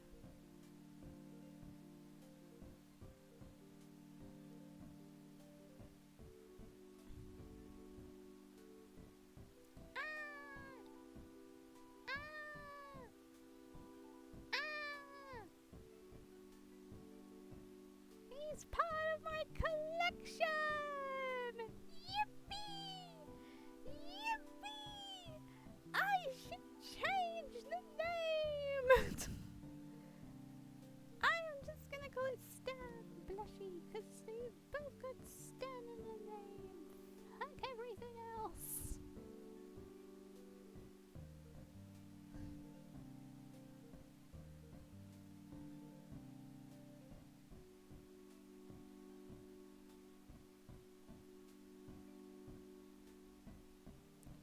Appreciate it. No problem at all. You smile warmly at Stan despite the heat spreading over your cheeks, but he's rubbing the back of his neck, looking down at his feet. Mabel throws a theatrical wink your way. You're not sure why. Well, if you're paying, scoot the fuck over. I want breakfast too. Yeehaw.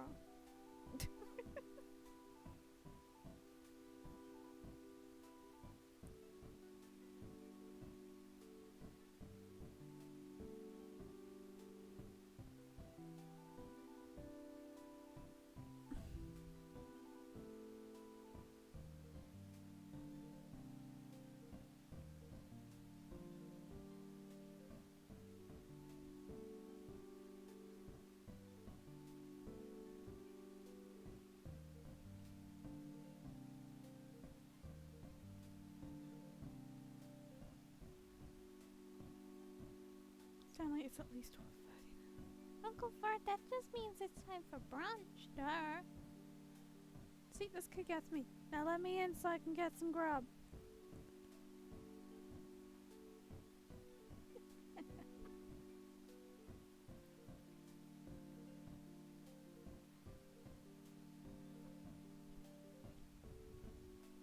It's the same thing.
Over the next few days, you continue to help out around the Mystery Shack, not out of obligation, but because you have nothing better to do besides Seuss, practically the golden retriever of people. It's really digging the input on the current installments from the outsider's perspectives.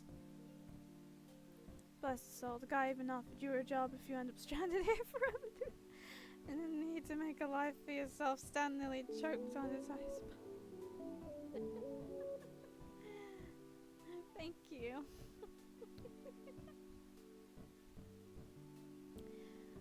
As he overheard, thinking about it now, the relationship between Seuss and Stan is unexpected, if not a little odd, but it makes you smile that no matter how many times Stan may roll his eyes as he does, he'll always help Seuss get something done just right. It's really wholesome because Seuss just sees Stan as a father figure.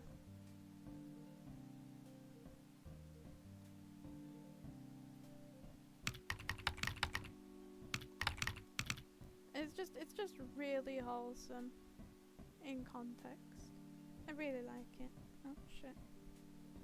How much can I move this up?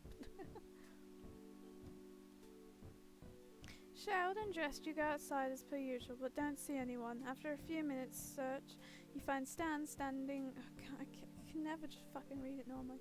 Stan standing with his back to you in one of the exhibit rooms, admiring the weird and wonderful animal amalgamations he's collected for his tourist trap, hand under his chin in full. Oh my God, his chain is still under his shirt. For the love of God!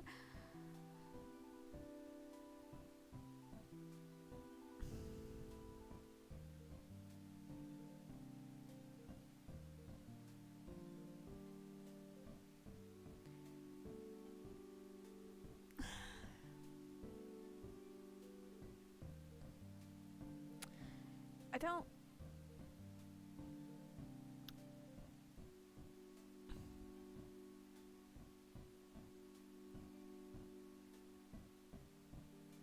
don't like the fact that his gold chain is just under his fucking shirt. It's just, that's gotta be uncomfortable. The Kusaki! Oh my god! The Goosey. The Gussie. Oh no. The Goosey. Oh no. Stanton, is that the sound of your voice smiling? Nope, you need something? You have any plans today? He mulls at your question over for a few moments, giving you an assessing look up and down. I've got a couple errands to run. Why, you want to tag along?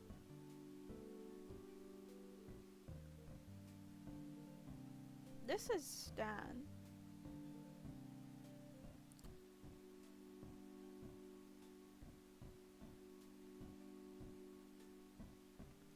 This is Stan.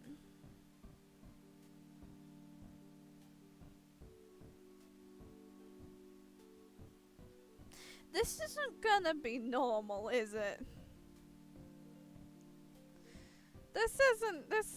Oh no. This isn't gonna be normal, is it? Oh heavens. Stan blinks in surprise. What are you saying? For fuck's sake! Wait, really? It was just a figure of speech, but you guess you should have known better. Alright, I'm heading out in a couple hours. Meet me out front. A couple hours, but no buts. You can't rush this stuff, trust me. Okay, sure. Not ominous at all, Stan. Not ominous at all. Yeah, meet me out front if you think you can handle it. He turns to go, but stops for a second and turns back. Oh. Wear black. So you don't mind getting dirty. Oh shit. Oh no. Oh no. We're gonna rob a bank, aren't we? And before you can ask why, he's gone into the depths of the shack. A couple hours turn into a handful, which you pass by watching some TV with Mabel and Dipper and dozing off. You, Slippers, come to me, Slippers. Please, my feet are cold. Pretty please, come to me. Come here. Come out, fuck. Come on. Get. Come on. Oh, for fuck's sake. Come on. Come on, Slipper.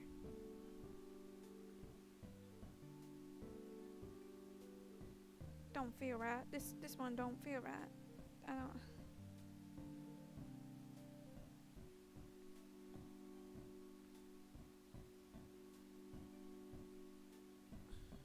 Okay, what about the other one? Can I get that one in as well? Come on. Yay! Oh yeah. You have no idea what kind of satellite they get out here, but the shows on now are some of the most bizarre programming you've ever seen. Once you've had enough of waiting, you change into your darkest clothes and set out on the front steps of the shack, watching as the sun starts to sink past the trees.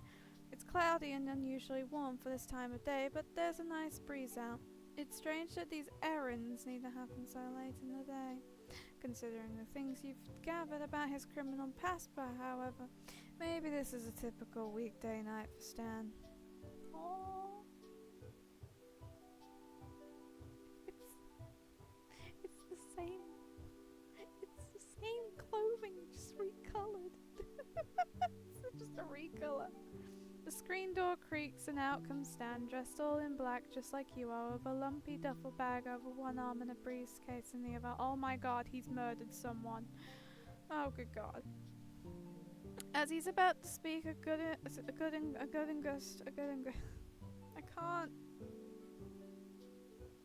can't English. Oh. Yay. I'm leaning back so I can just do this. 1 second.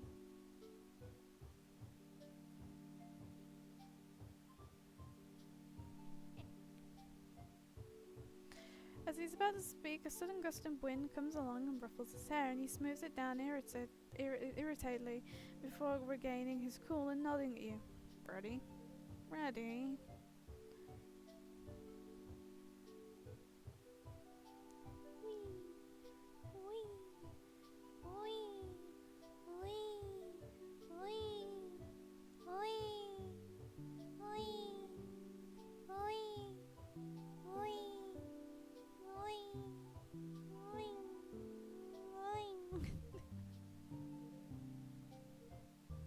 You slide into passenger seat at Stan, settles into the driver's seat. It takes a couple tries to start, but the engine's chugging away by the time you've got your seatbelt on. The radio stammers to life, and the engine does, spitting out generic-sounding rock music into the leather-scented air of the car's interior. After a moment spent adjusting mirrors and fiddling with knobs, Stan slots the gear shift into drive and pulls out a mystery shack slot and down the road to town.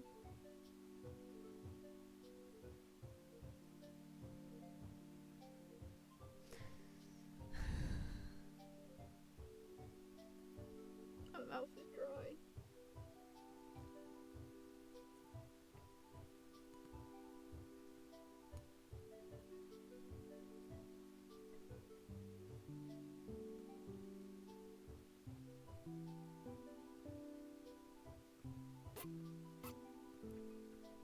I've run out of juice.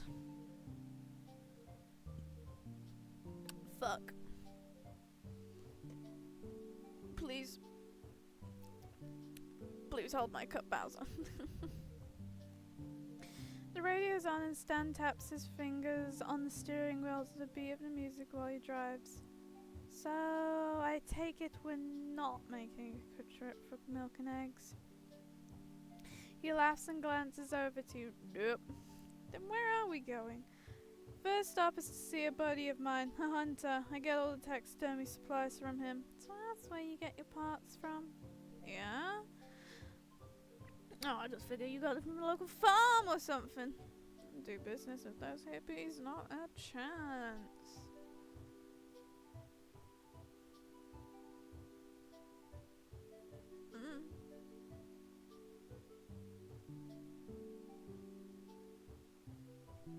How's he want?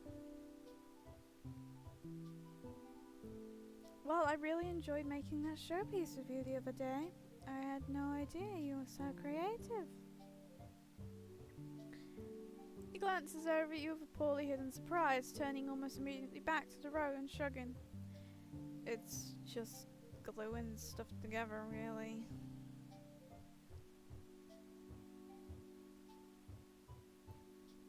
You have a real gift for it. He turns to you again and his cheeks go a little pink when he sees the smile you're giving him.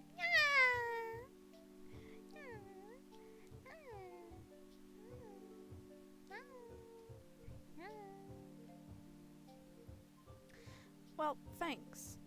After a moment he faces the road again, but now he's tapping out the rhythm of the song with a little more enthusiasm and even humming the chorus as he drives. Aww. Do you have any other hobbies? He rolls his shoulders back in a shrug, his head tilting off a bit towards the window. These days I spend most of my time out on the boat forward, hunting monsters, discovering things. He pauses, watching the road without expression. I used to box.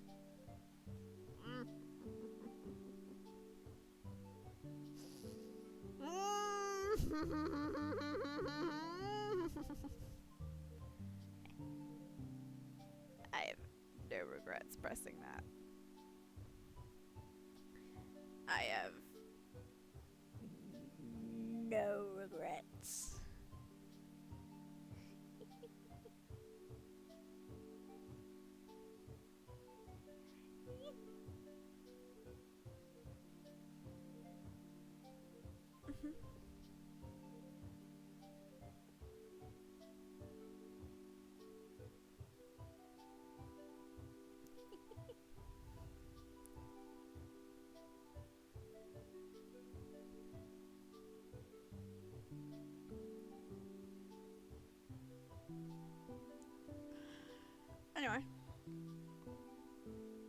second. There we go. There we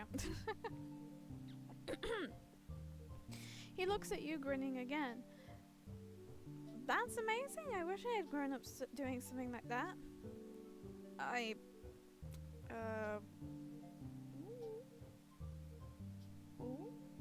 wouldn't mind showing you a few things if you wanted. Ooh. I don't think I'd be any good at it. Have you seen me? All of my strength just goes to these thick-ass thighs.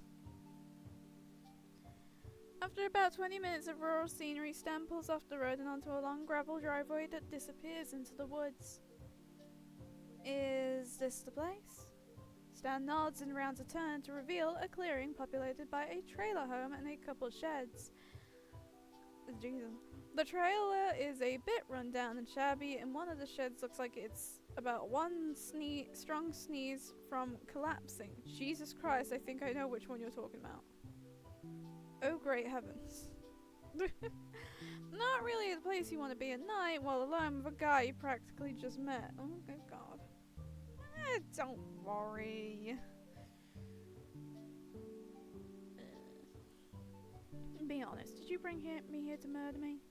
Stan laughs, cutting the engine and resting his arm on the back of the front seat. Unfortunately, you figured it out, so now I definitely gotta kill you. Kidding. Relax. He moves to get out the car, then turns back with a creepy blank expression on his face. Where am I? You chuckle nervously, and he laughs again, pushing the door open. Seriously, I'm kidding. Won't be long. At the door to the trailer, Stan knocks, and the door opens on a dark interior before he walks inside. The door shuts behind him. You give the yard a few curious glances before realizing that the weird pile of sticks are bones.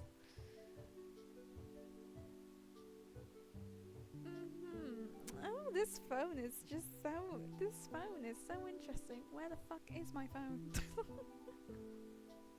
10 minutes later, and Stan's back carrying a large cardboard box in both hands. You see him fumble with the handle of the rear left door for a moment before you reach back over the seat and pop it open for him. A peek in the box reveals a few various shades of furry somethings and an animal skull you don't recognize. This doesn't seem like something worth busting out your dark duds for.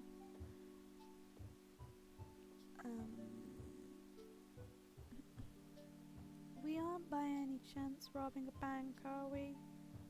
Because I would have brought gloves. Stan laughs. No, nothing like that. He starts the car up again, and you're back on the road. 1 second.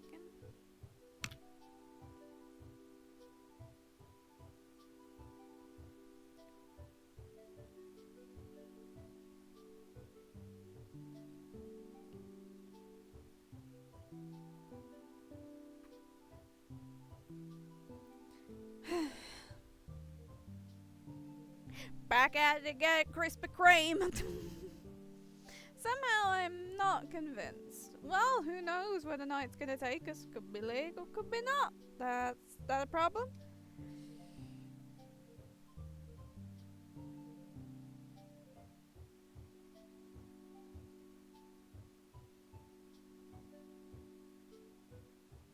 My fiance is a literal eldritch being, so no. No, the fuck I do not mind. My fiance is a literal eldritch being. I could give two shits. When in Rome, right?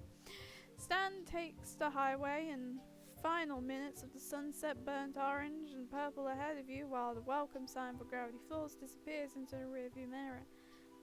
A new song comes on the radio, something bright and bouncy with lyrics about love, and his fingers get back to tapping, which is very ironic given the fact that we are probably about to break in somewhere. In the retreating light, you can see faded patches on the rim of the steering wheel.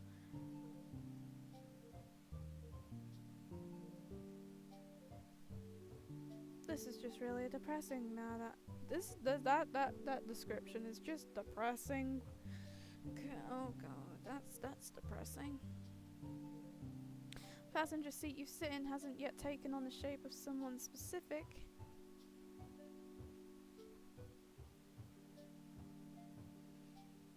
Even after all this time, the springs still feel brand new. Oh my god! Damn! Stop being depressed with this goddamn description.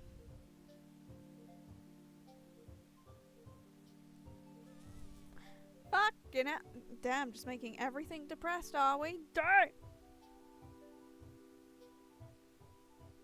Meanwhile, on the driver's side of the car, Stan settled easily into his seat, which fits him as well as a finely tailored jacket. He took your leg up under his mate. Oh wait, it took me a moment to register. Leaning back into the dark leather of the DeVille's interior and watch cars pass and recede out the windshield. After a few minutes of music back silence, you feel like breaking it. I'm gonna ask about him. You from Oregon originally? No, I'm from out east. Jersey. Yep. A little town called Glacier Beach. Ah, yes. Name your town after something dangerous. That'll bring tourists in. You'd be surprised. What's it like? Well, why move out here? That's a long story.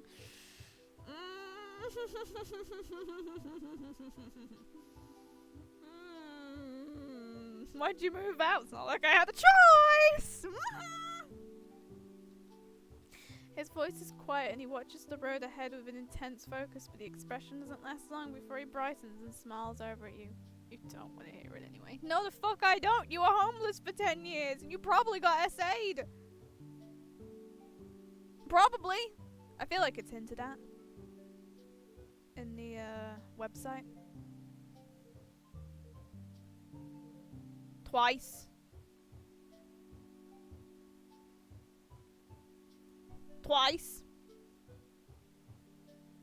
You know? The catalog. The edible flower.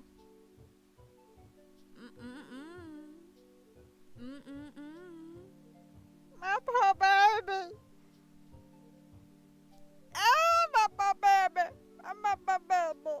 My baby. Oh my god, my baby. Who the fuck just pinged me?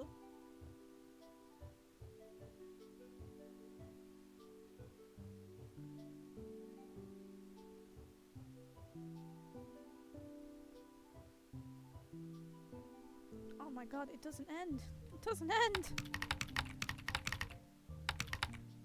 It doesn't end.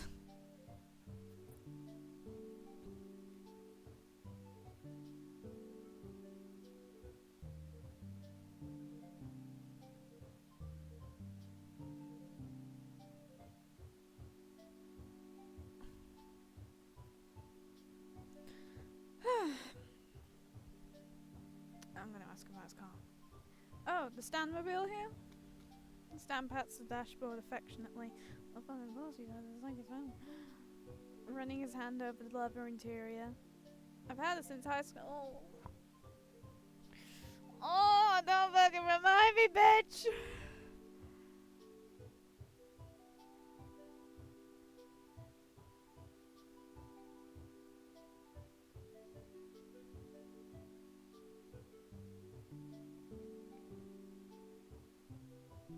Oh, for fuck's sake! 50?!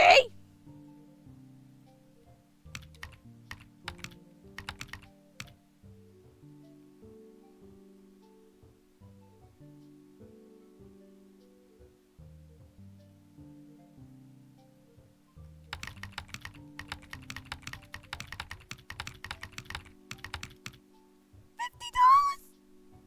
Girl! What the fuck?!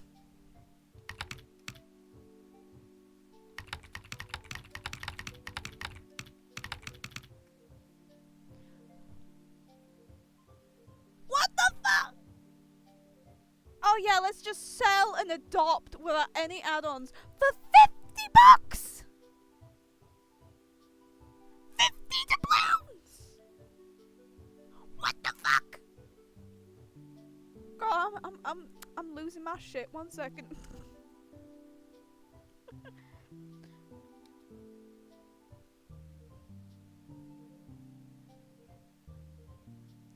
just sounds insulting. I'm surprised an older Rusta bucket. Jesus! This is true. This is true, especially in this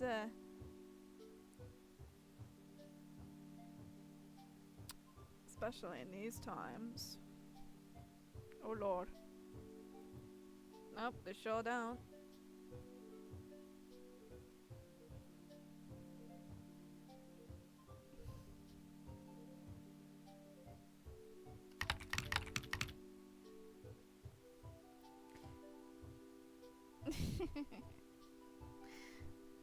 Stan glances over at you, momentarily confused as to why you're bringing this up. And a lifetime ban from the zoo. Stan laughs. That's pretty good. He thinks for a minute, presumably to come up with a joke of his own. Alright.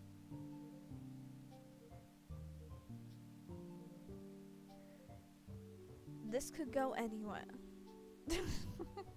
A blonde walks into a bank in New York City. Oh no. Oh no. Oh no, this is gonna be one of those awful blondes are dumb jokes. He levels a withering look on you. Can I tell the joke? I don't know, can you? You grin with your lower lip caught between your teeth, clearly joking, and he chuckles.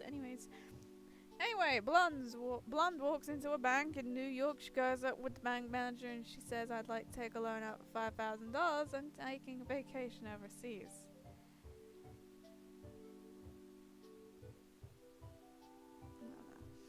A car passes you on the highway going 20 over the speed limit and Stan swears and then stifles it. Yeesh, night drivers. So the bank manager goes, well, miss, do you have... How fucking long is this joke?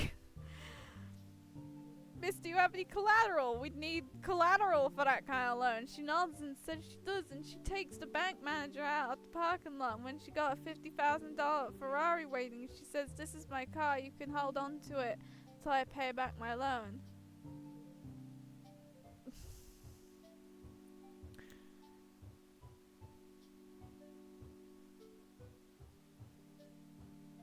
You know what? Take the car. Bank manager's confused, but he agrees if this lady doesn't pay, he's gonna have a nice new Ferrari in his garage, so he agrees. Sign for the exit ahead, points off the right. The text reading County Road 328, and Stan takes it off the highway.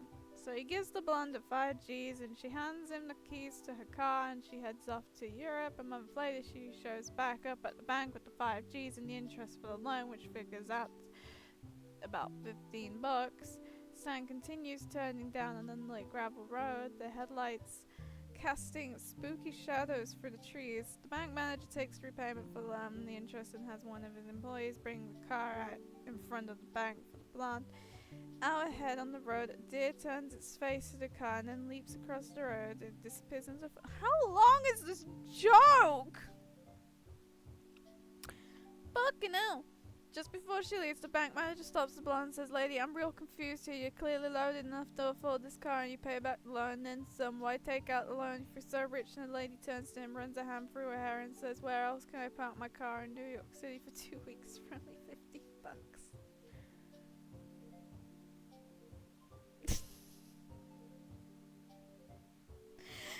You know what? I'm too UK for this. I'm too fucking UK for this. I'm too British. It's not that funny. No, it's funny. Especially in this economy. Oh, for fuck's sake. Alright, I take it back. That was the best blonde joke I've ever heard in my life. Because she's not dumb. It's pretty smart. Just as you finish speaking, Stan pulls off the side of the road and the engine dies. As you step out the car, the unearthly silence of the woods envelop the two of you. Out in the woods ahead, and you see a single bright light.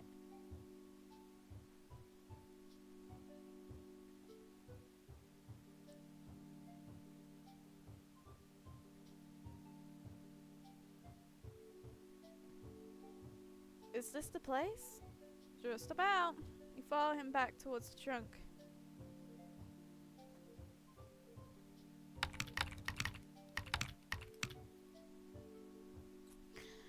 Which he opens quietly and slowly, frowning as it squeaks. What are we doing here? You, might not guess looking at me, but I gotta think. You got a dick? Boner? Erectile dysfunction? Tiny people?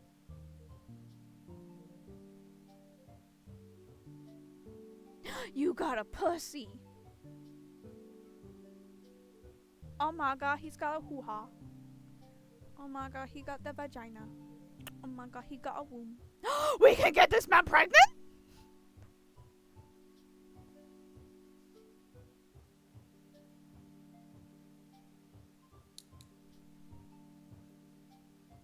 Please, ignore what the fuck is wrong with me.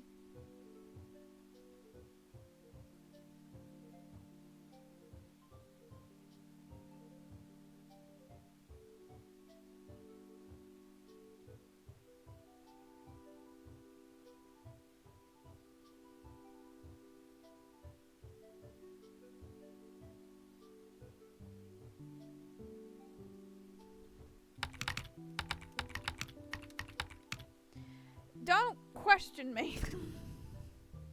There is a goddamn poll going on Tumblr that's just like, get this man pregnant, and right now Ford is his twin brother is somehow winning. I can make this joke.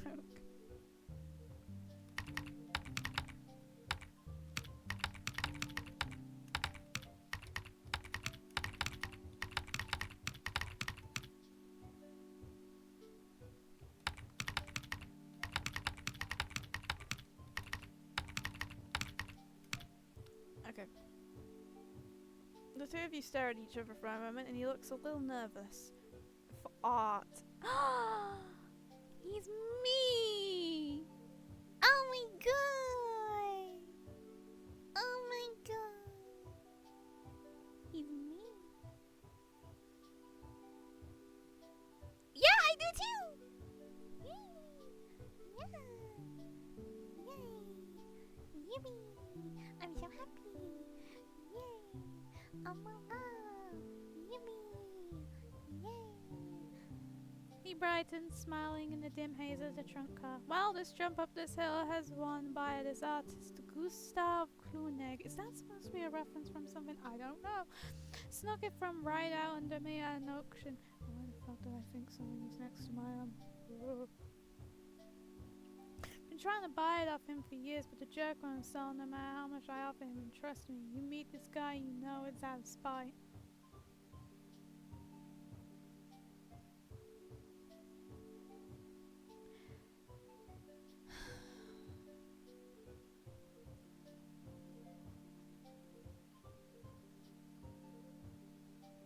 I forgot his first name, but is it Gideon's dad? Is that who we're dealing with? Are we literally just going to be stealing from Gideon's dad?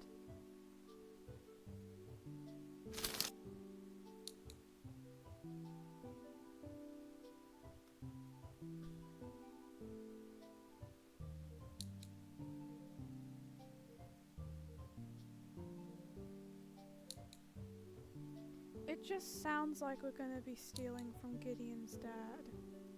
I mean, like, I'm not hating it. I'm not hating the idea. Gideon's dad is... I don't know how to lightly put it. Let's just put it that way.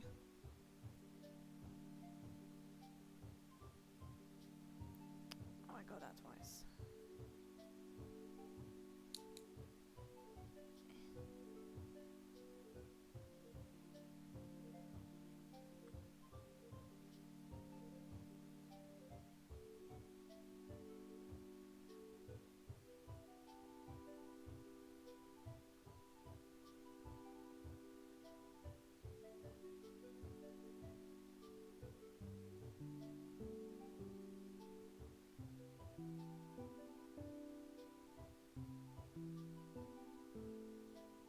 I'm gonna be at this for too long. So we're stealing it? You got it. Don't know how I'm okay with this actually. I mean, he did try to buy it first.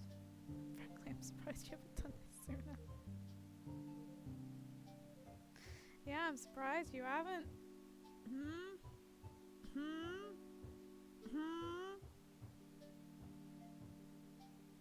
Stan laughs quietly, fishing around in a duffel bag for you do not want. Wait till you see it. It's a masterpiece. I've been waiting 6 months for him to go out of town. Here, take these. He pulls a pair of gloves from the bag, handing them to you. When you slide them on, they fit almost perfectly. I guess your size, right? Concerning. Concerning, since I don't even know my own size. Stan chuckles, pulling on a pair of his own, a set of black leather driving gloves with silver snap closures that glint in the light from the truck. You ready, kid? Why the fuck not? I have no other choice. Stan tucks a few things into the inner pockets of a jacket that you can't see in the low light, and with the trunk shut just as quietly as it was opened, you follow him up into the woods towards the distant light. As you near it, a porch takes shape within the light's glow. Behind it, the dark shape of a house sits in the even darker woods.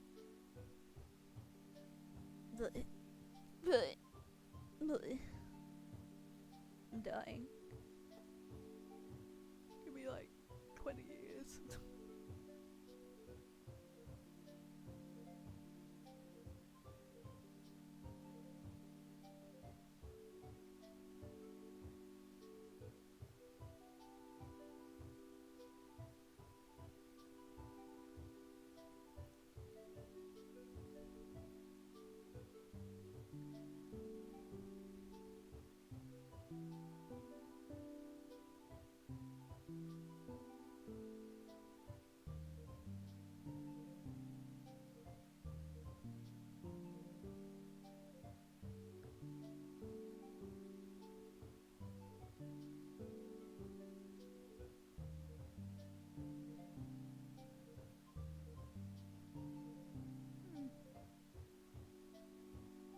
Oh shit, I missed that.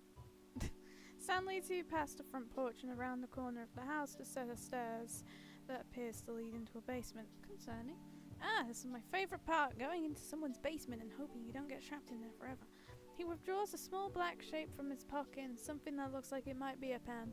The pen-shaped thing turns out to be a small flashlight, and he holds it in his teeth as he opens the black case to reveal a set of lock-picking tools. You're a lucky person, kid. You get to see the artist in action. He goes, yeah, he goes, he goes,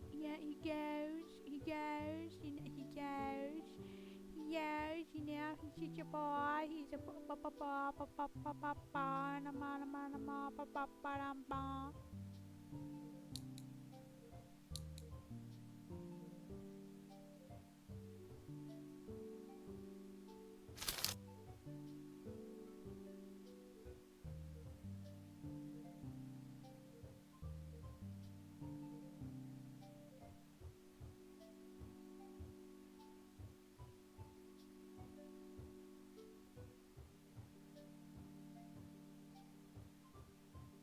I'm gonna say it.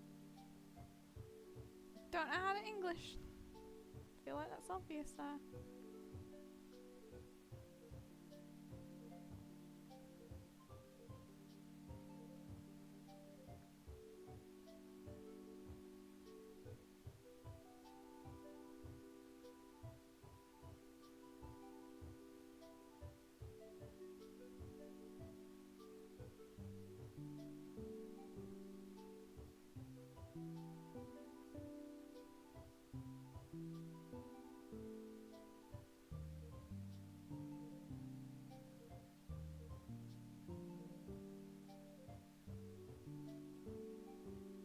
That's a lot of tentacles.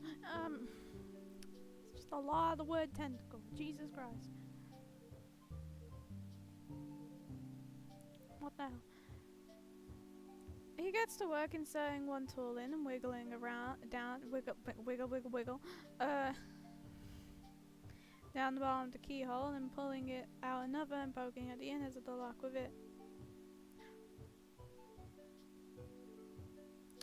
don't know how to English. I really don't. I don't know.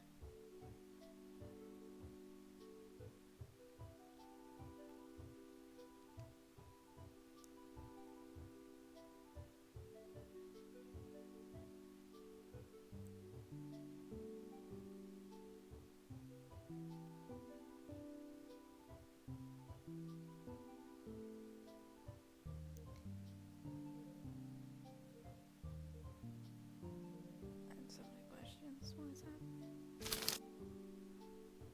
Anyway.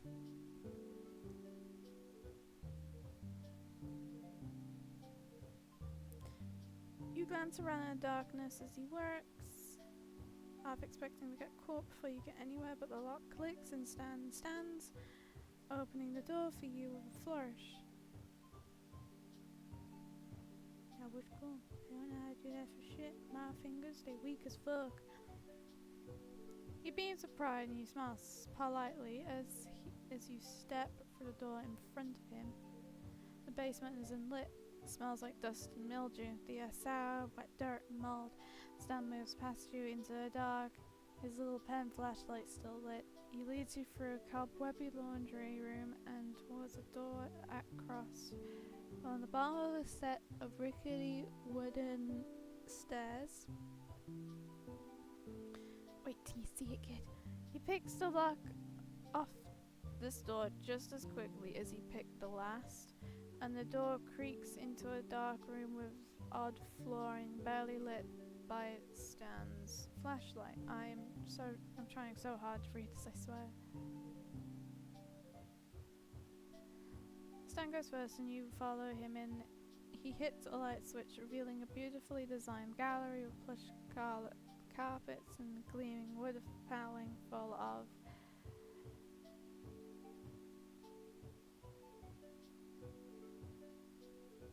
sad clowns.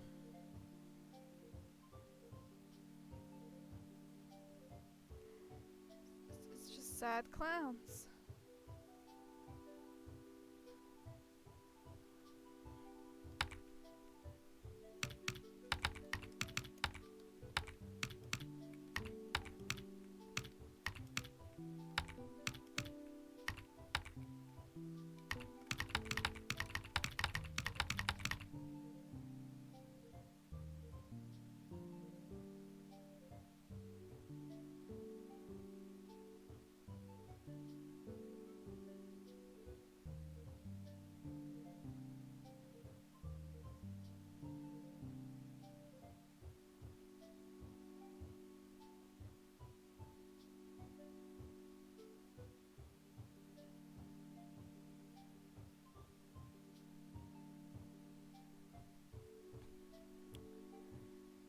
Just sad clowns. Why sad clowns? I don't know.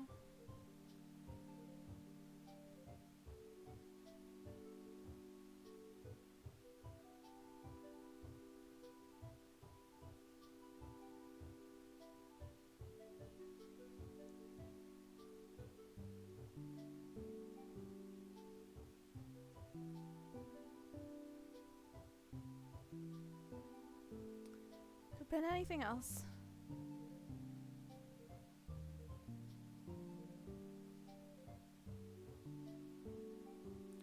But no.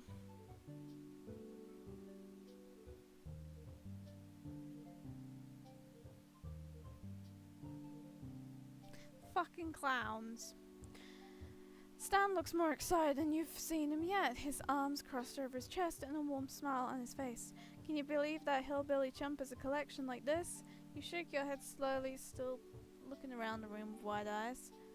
Someday all these are gonna be mine. Come on, I'll show you the one we're here to get.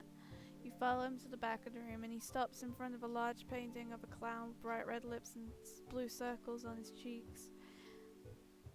I have so many questions. Why clowns?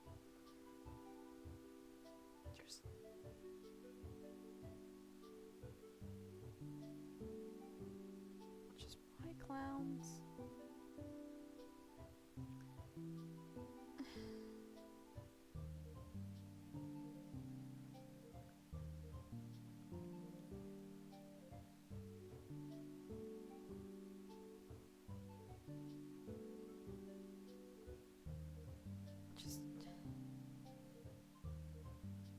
Why?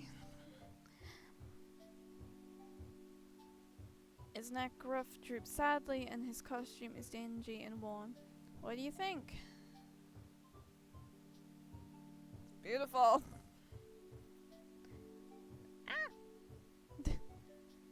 Really like this thing? No kidding? Stan's voice is edged with hope. They're all beautifully done. Don't know why they're clowns. It's nice to meet someone who really appreciates these things like I do. What the fuck did I just press by mistake?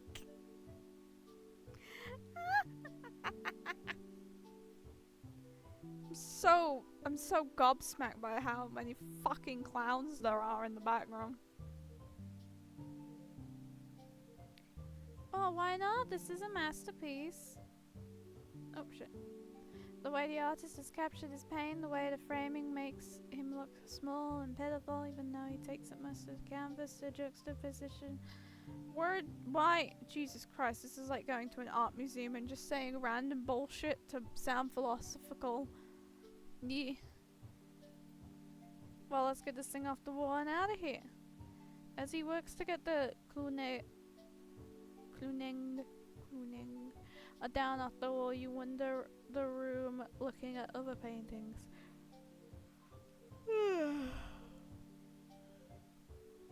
As you look over a portrait of a mime with dirt on his white and black striped shirt, you're suddenly grabbed by your shoulders. Boom! You scream, eyes shut in fear as you throw a weak karate chop at the source of the noise, making unimpressive contact with something solid and muscular. After a moment's panic, you squeeze whatever the thing is with your hands and open your eyes, finding Stan. Bitch. Is that supposed to hurt me? His arm and shoulder. Look at him.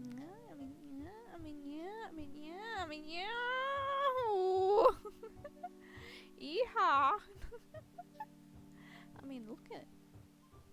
Look at him.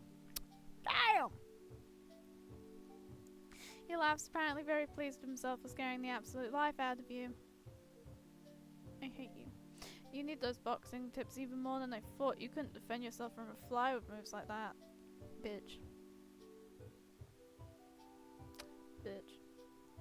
You laugh shakily and then you realize you're still feeling up his arm.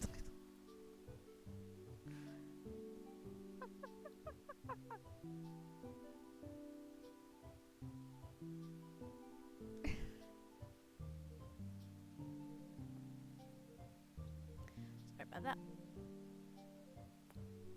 You pull your hands away a bit too fast and he chuckles, blushing all the way up to his ears. Ah, he's happening again.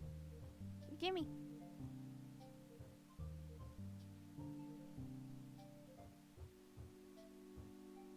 Yay.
group chat just sent like a shirtless character and I just got jump scared by man nipples.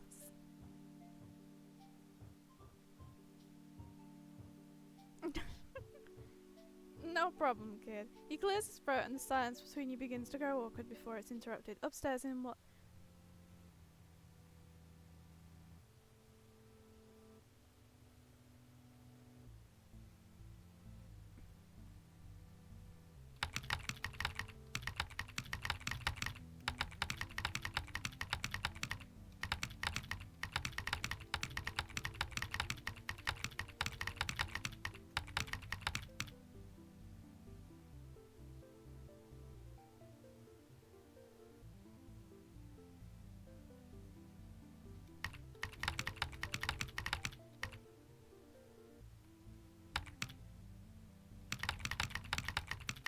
Oh no. We're gonna get caught, aren't we?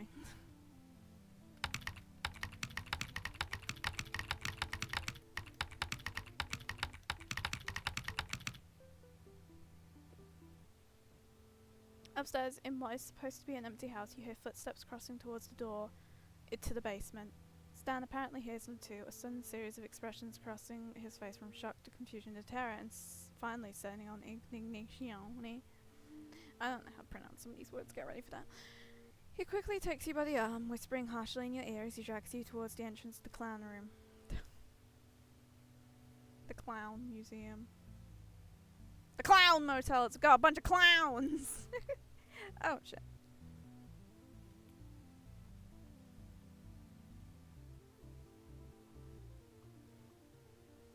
Never do that again.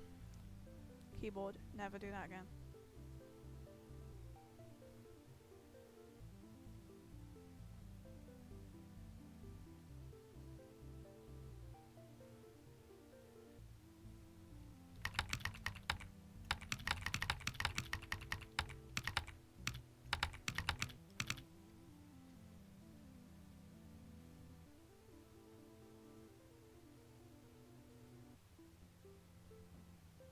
As he comes in here, shut the door and I'll shove these boxes in front.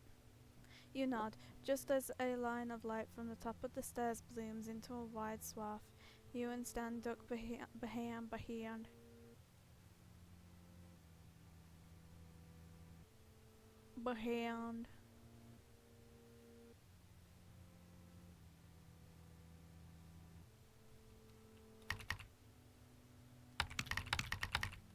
I don't know how to write. I know how to write, I just don't know how to speak. One corner of the stolen painting poking you uncomfortably in the ribs. Who's down there? Slippered feet come down the wooden steps ahead of you, and when their owner notices the light on, he holds something long. Oh god, he's got a gun!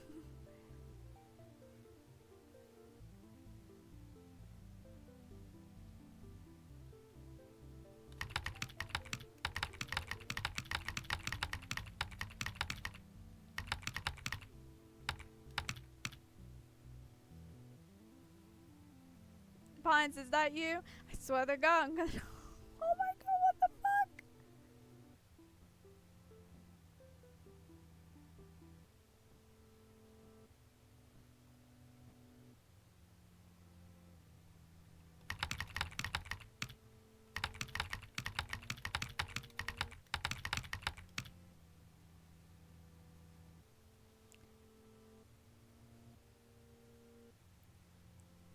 By the way, this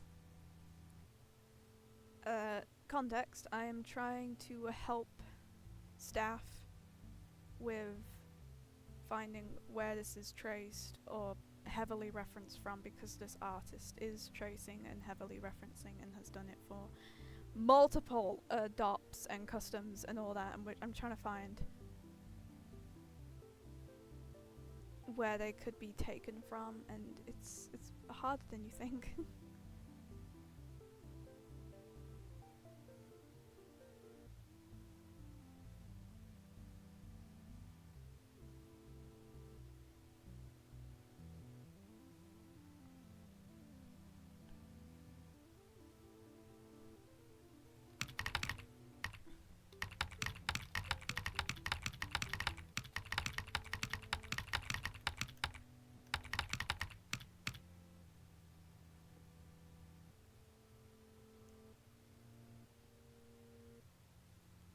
try this one. So if it looks like I am doing multiple things at once, I am doing multiple things at once. I'm trying to find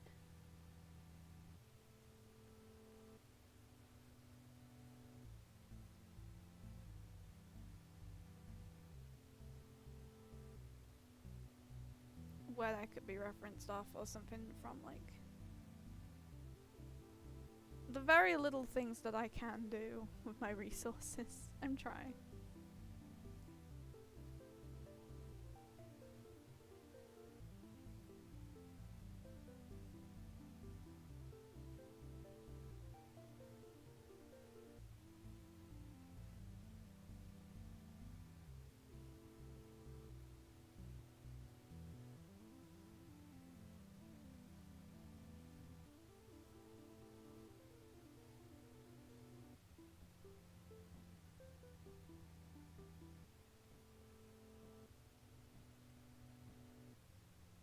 Like, there's already been multiple found out, that's why I'm trying to help. To the best of my ability. I'm not good at finding. I'm good at Google reversing. Gun shape? Gun shape. There's a gun! Yes, there is a gun!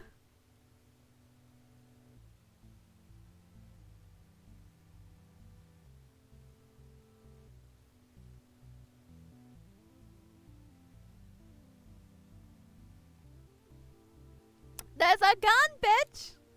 A gun!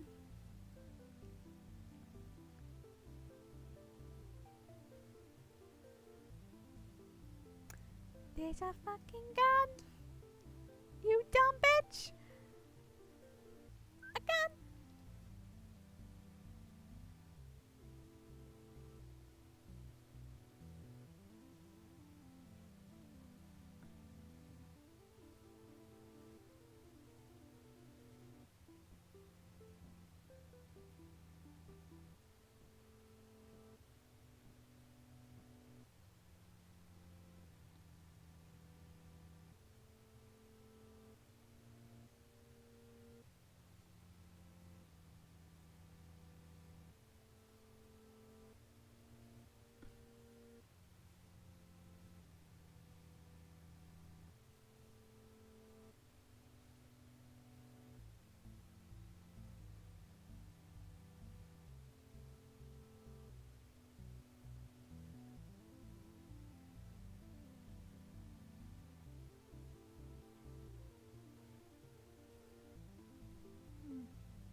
Stan nudges you, jabbing a thumb towards the door leading outside, and jerks his head towards it. You take a step out from behind the wall, take Stan's hand in your own, and pull him into a jog and then a run, and then the two of you start scrambling up the yabba dabba doo. We be yabba dabba doing this shit.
think Google reverse searching for this sort of thing specifically isn't good. Stan kicks the door shut on his way out and there's a startled yelp behind you as it makes contact with the owner of the house. There's more swearing, but you lose it behind you as you run. Flashlight in hand, Stan's hand in the other. When you reach the tree line, you part and maneuver your way through the bushes and brambles, Stan crashing through them behind you. As you run, a deafening gunshot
getting shot at, you know?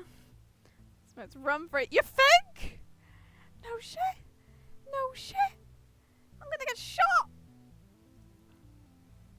The noises get closer, close enough that you can hear your pursuer swearing continually and loudly. You slow a bit, flashing your light behind you and raising the beam to find the distant but visibly enraged face of a man with a rifle in his hands. Acting on pure instinct, you fling the flashlight in the direction of the angry man and take off running again.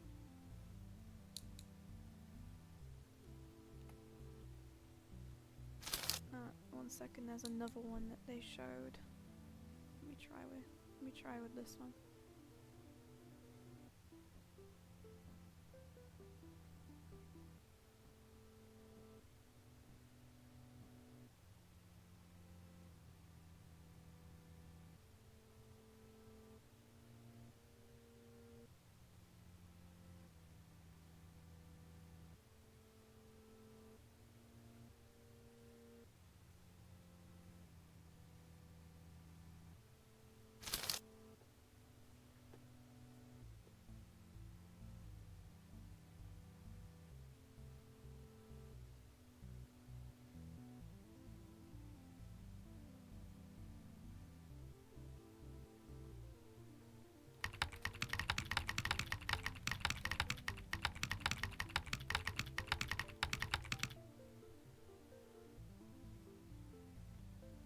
Acting on pure instinct, you fling the flashlight in the direction of the angry man and take off running again. After a moment, the man cries out and the sounds of pursuit fade with one final cry. Damn you, Pines. Stan cackles. Sounds like you hit him. You reach the Stanmobile first, sliding into the passenger seat as Stan slips his new clunanga.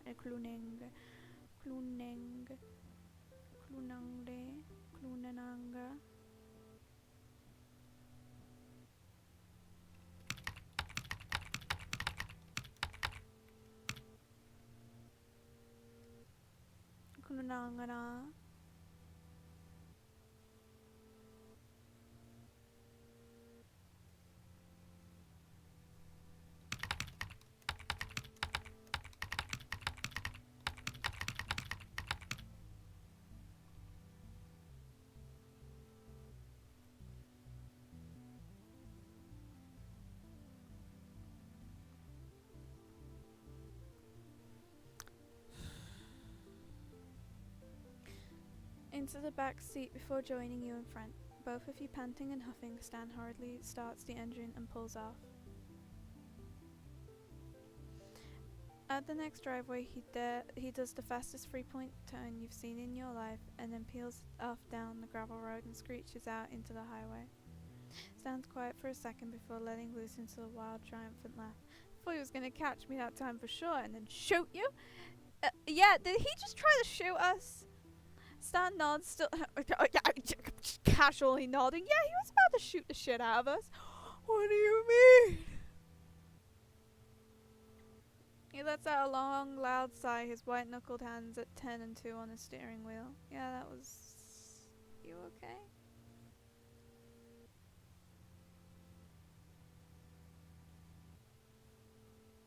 He pulls back onto the highway, back in the direction you came from, and you lapse into a comfortable silence. After a while, he starts humming along with the radio, and knowing the song this time, you hum along with him. Gravity Falls' this welcome sign passes by again, but the route Stan takes doesn't seem to lead back to the shack. Not the car dealership, please, no, God, no. Isn't the painting enough, Stan? Isn't the painting enough?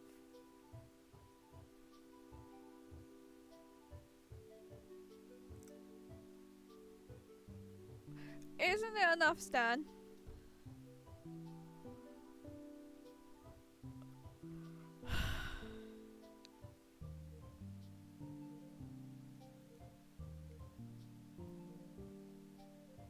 Stan slides out of the car, withdrawing something from a pocket within the breast of his jacket. Once you get out and around to the front bumper, you can see that it's a cigar. Mind if I smoke?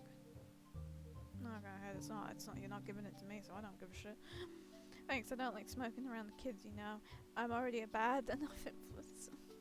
He chuckles and withdraws a pack of matches his pocket.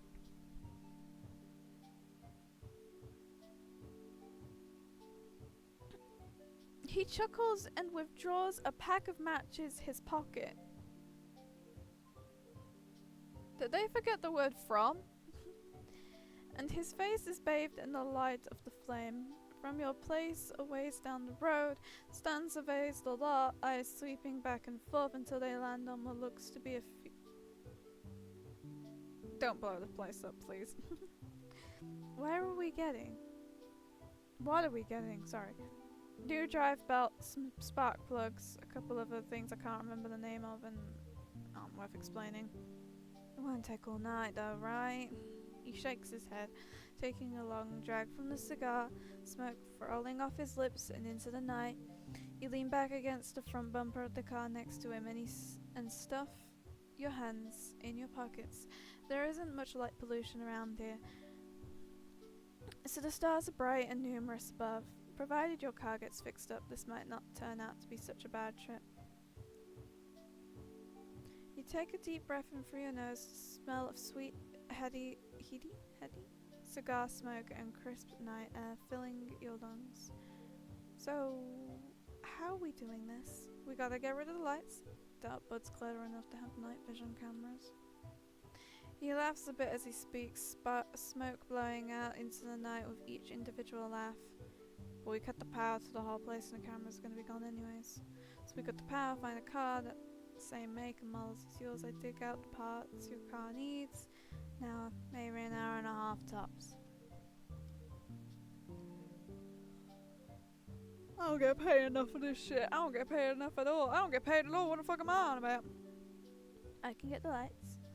Stan turns his head and looks at you, waving away a fresh cloud of smoke as he accidentally exhales in your direction. You sure? Yeah, I got it. Hope and pray. Hope and pray. That's how I go by. Two of you stand there in silence for a few more minutes before he bends down and grins. He grids his cigar. He grids. His cigar cold on the asphalt, straightening with a groan and a huff of quiet laughter. Eesh. Starting to remember why I quit doing this kind of thing. You sure you're right with this kid? You know, robbing the place? You don't think I can do it? No, that's not it. You've been keeping up with me just fine all night. You just don't seem like you have a lot of experience here. I mean, I can be honest, I can do it. He smiles a warm and genuine expression that ignites something fuzzy and soft inside of you. You don't notice you're staring until he turns away and moves away towards the trunk. He reaches into the car and pulls a lever under the driver's side of the front seat and the trunk pops open. You follow him to it and after rummaging around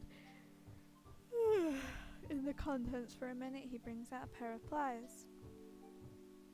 Alright, You go over and take care of the lights. I got a few things to get together. Goodbye. Bye bye. You crouch down behind the fence when you reach a lot.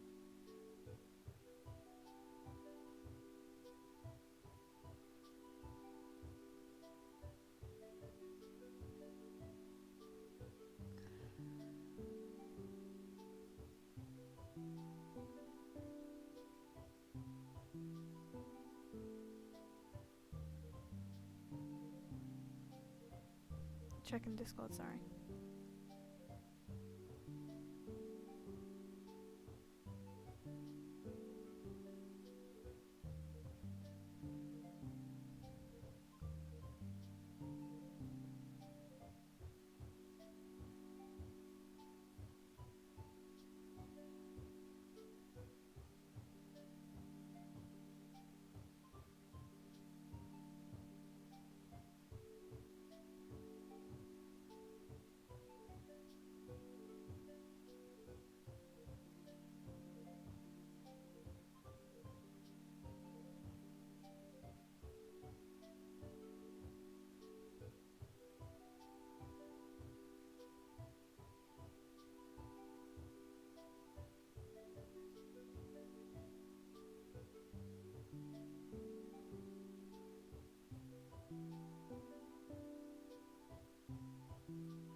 Okay, nothing.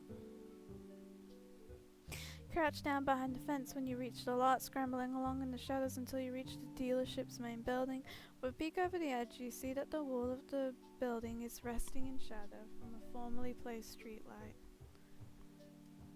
Another peek and you spot a car that same make as yours off to the back of the lot near a sign that says discount section, big deals. Wow. Fuck. It takes an embarrassing amount of effort to get over the fence, but you manage it and press yourself flat against the you know what, I would have just plat myself against the floor. I'd just be like, yeah, this is my home now. It's locked, but you pry it open with the pliers and look over what's inside. A bunch of switches, some wires.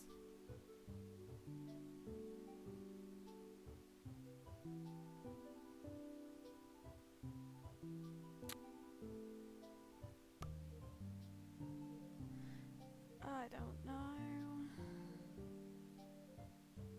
I don't know.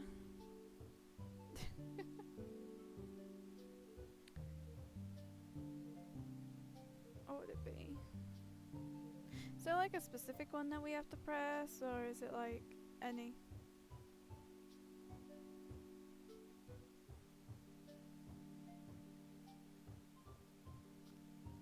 Can we press any of them? I wanna know. Can we just press any of them? Can we like rip it out? Can we just press the biggest switch? Can we just flip a bunch of switches? Can we like, you know? You know? Why can't we just like...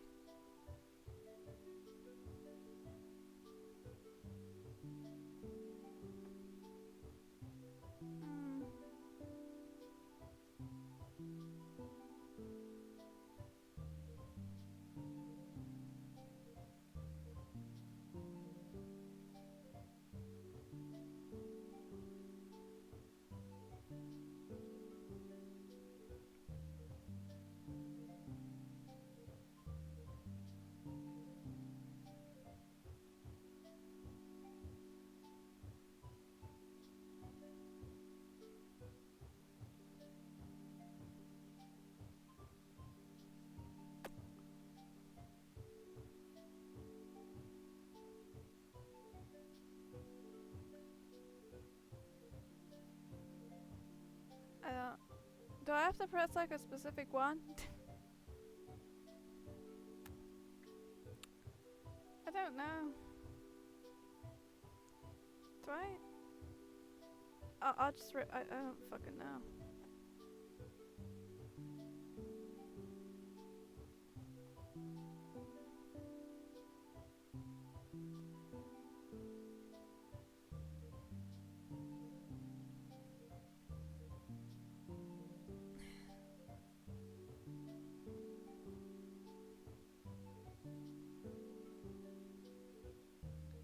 stop being pinged for 5 seconds.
Anyway, I'm ripping wires out.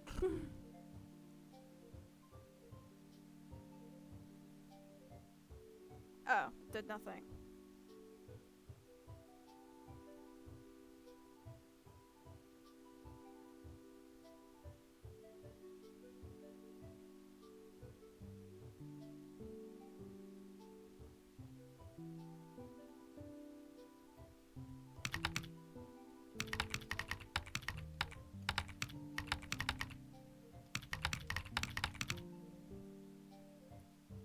Oh, it was just... Okay. It was just that. Okay, he just had the big fat fucking switch. His voice isn't far away, but he isn't close either. You feel your way around in the SUV, then the sedan. The gravel in the parking lot crunches under your feet, and you effectively stare down at the ground ahead of you as your eyes slowly adjust to the ground and the darkness.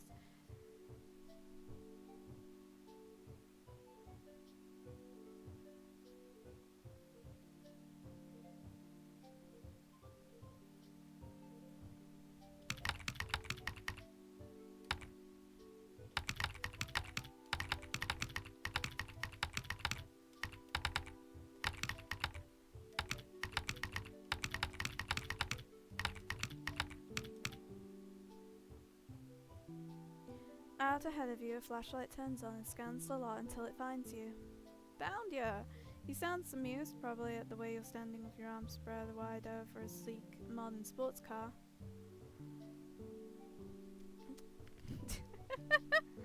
I just typed down, indeed, they literally just played Tetris with someone's art, and now I'm just gonna keep using that phrase. Getting familiar with the merchandise, eh? You get the car, an awkward pat, and make your way towards the beginning of the flashlight's beam. You see anything the same make as yours before you shut the lights off? Yeah, there's one back in the discount section. It's kind of insulting now that you think about it, actually. He hands you the flashlight when you reach him, and you start slowly back towards the discount cars. Discount. The car's a classic. It's usually extremely reliable, to be perfectly honest. It's not even your fault that it's in this state. It was Ford in his...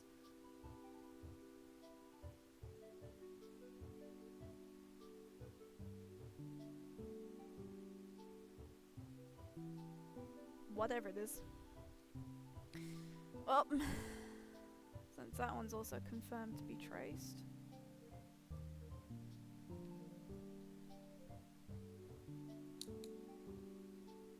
Gotta...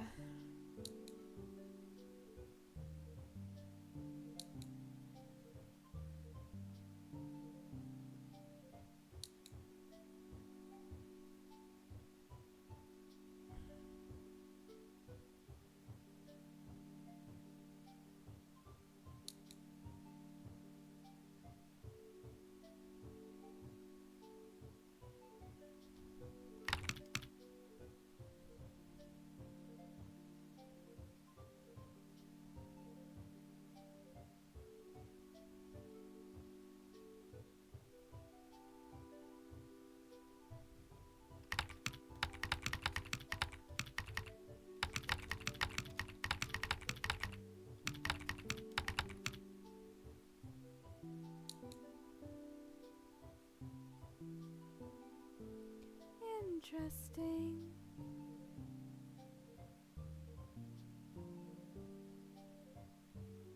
It's deleted. How fascinating. How fucking fascinating.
Oh my god, it is. That hand is backwards.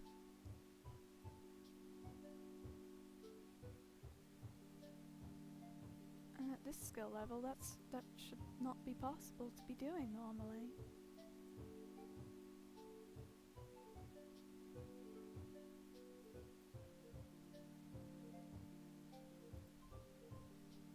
How funny.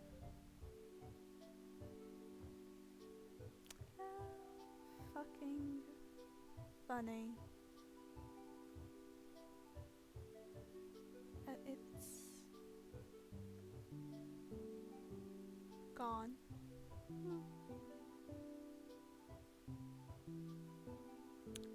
How fucking fascinating.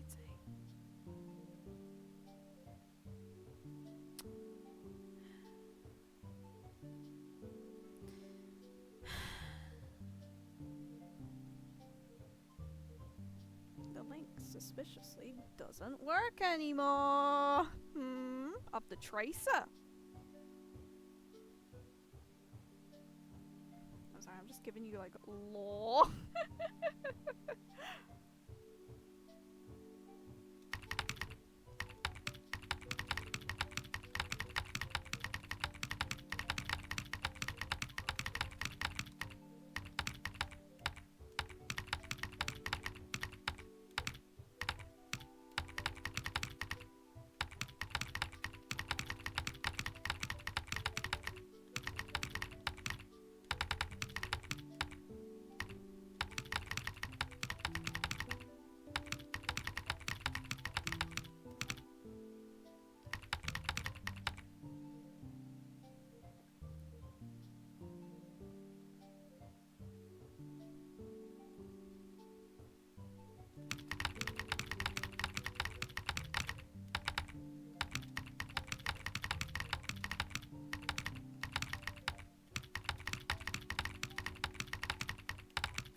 1 second.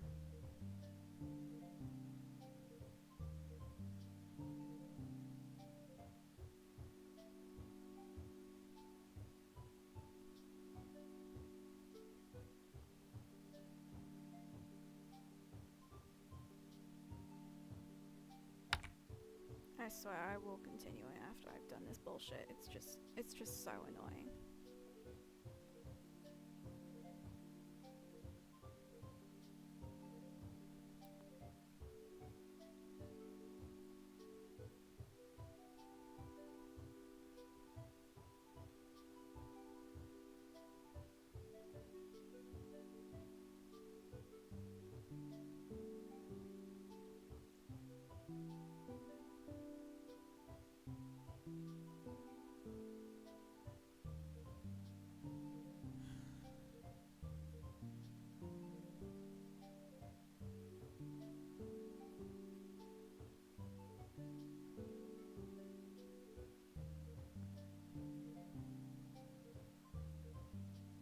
They're very shit at this, I will say.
It just doesn't end.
Okay, am I finally done?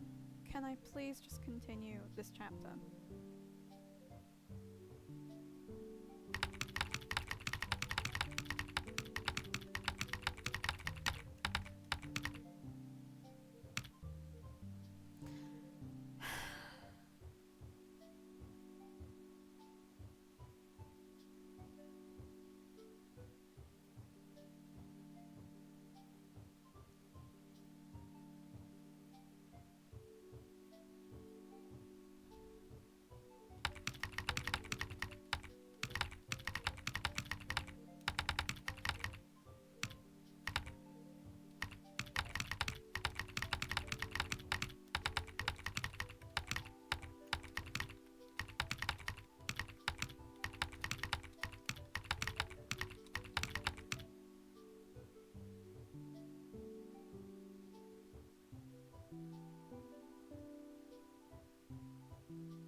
Please, can I just continue this?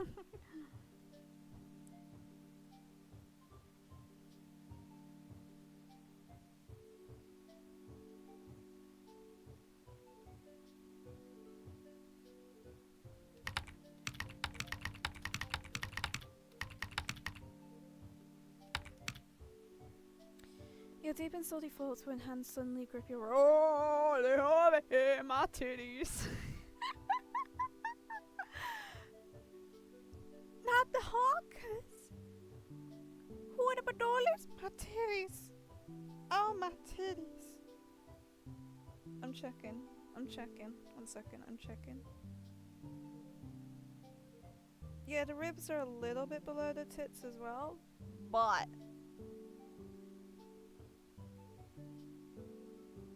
oh lordy. Gotcha. You scream and throw back an elbow or whatever got a hold of you, and you hear Stan yelp and fall. That's what you get. He scared you again. Oh wow, I did. Holy smokes. I hit you in the face.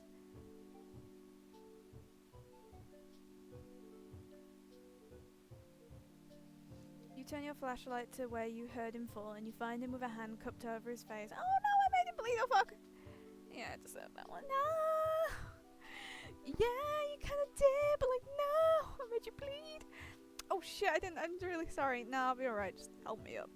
You took the still lit flashlight into your back pocket for a moment, reaching down and finding his hands in the dark to pull him up. Once he's on his feet, you retrieve the flashlight from your pocket. As you bring the beam to Stan's face, you find him holding a handkerchief over his nose and squinting. He's apparently brought a backpack with him, and he's sitting on the ground behind him where he presumably dropped it when you elbowed him. You know, that was a really solid hit. You got a lot of power there. I don't know if you were just saying it to be nice earlier, but I really could show you some moves, teach you how to do it. This really isn't the time. But yeah, that does sound fun.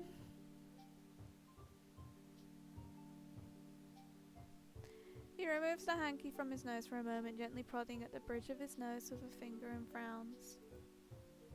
Well, it's not broken, that's for sure. That's good. At least. It's like the bare fucking minimum at this point. He laughs quietly, taking a clean corner of the handkerchief and dabbing at his nose with it, grimacing and sniffling hard when it comes back still clean. Good to go. Are you sure you're alright? Yeah, of course, I've gotten worse beans than that. Worrying. His face is flushed from the sudden injury, but he does look otherwise okay, so you sigh and plant your hands on your hips. Then let's finish this. He reaches out towards you, then catches a glimpse of the blood and reconsiders, wiping his gloves clean as he can with the hanky. Yeah, that would be a good idea. You don't really want literal fucking DNA just hanging around. There we go.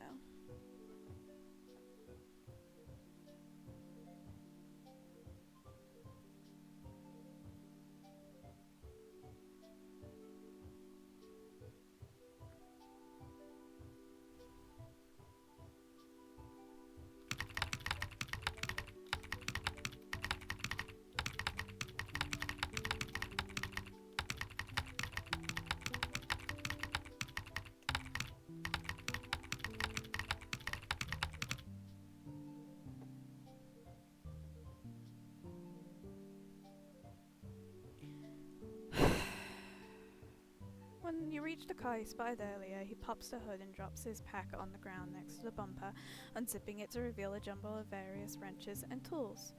Alright, hold the flashlight steady on the engine and keep an eye out.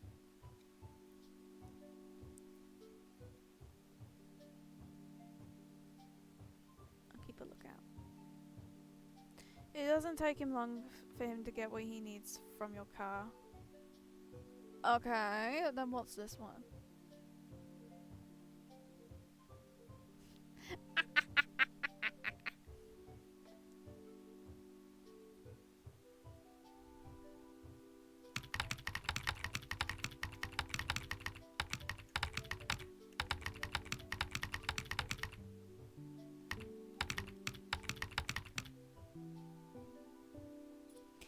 Keeping a lookout is definitely important, you think?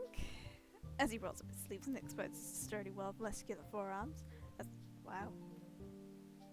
Wow. Hello.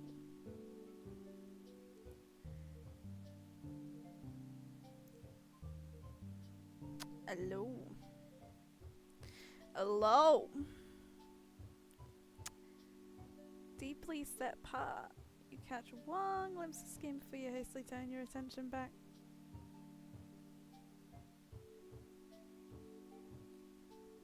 It's very dark. Yeah, it's very dark here.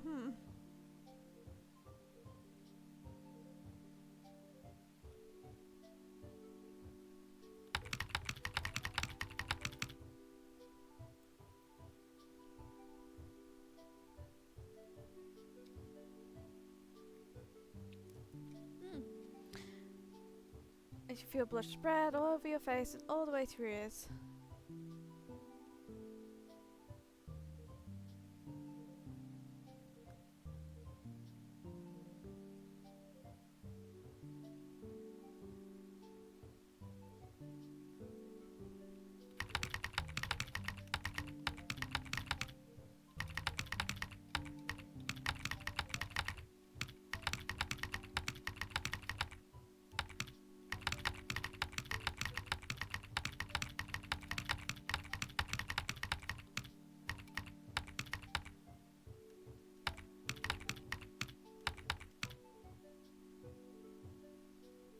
Doesn't take him long to get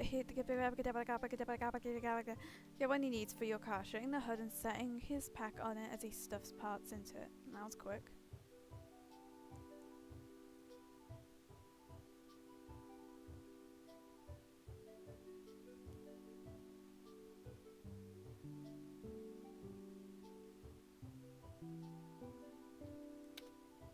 Nah, the parts you needed are easy to find. Just takes the Oh no.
Are you bud? Oh no.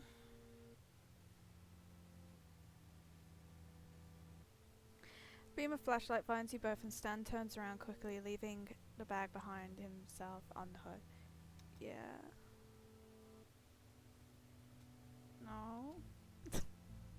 No, I didn't. No, no, I didn't. No.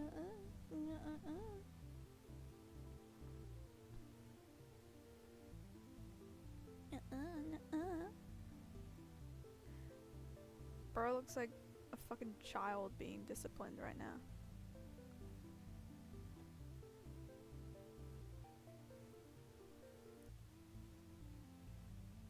I did not need to know that, what the fuck.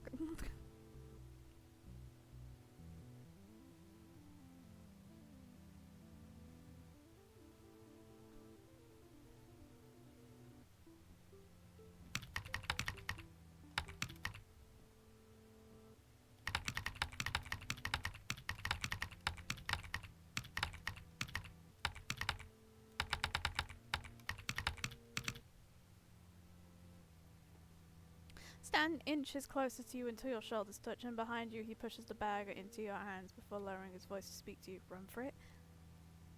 Keep the bag outside and toss it into some bushes nearby. I'll get it later. You nod, picking up the bag and holding it behind yourself.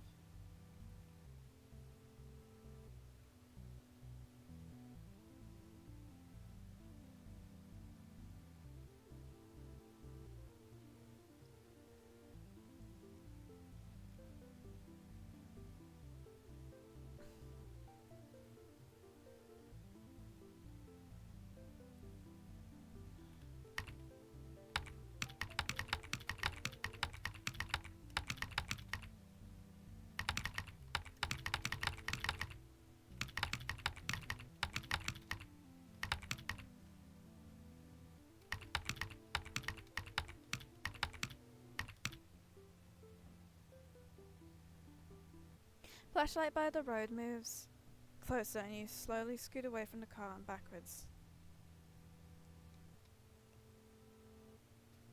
Hey, where are you going?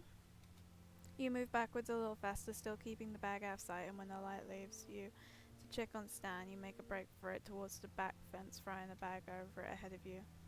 A new voice nearby speaks and you yelp.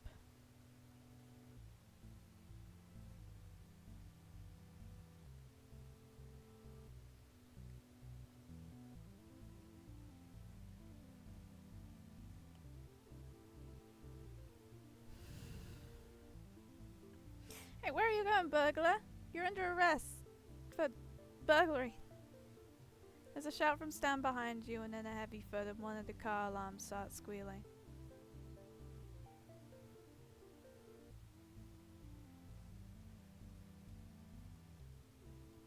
You're so surprised by the alarm that the second cop gets his hands around your wrists and slaps a pair of handcuffs on you.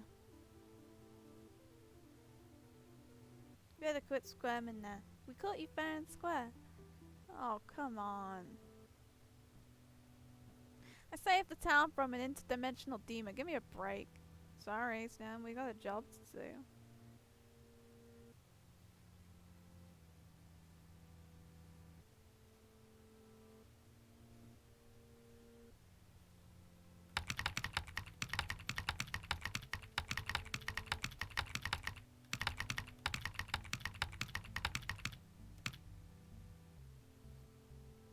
Stan grumbles quietly and the man behind you leads you towards the road before Stan and Blubs. Behind Stan and Blubs, who now got him in handcuffs.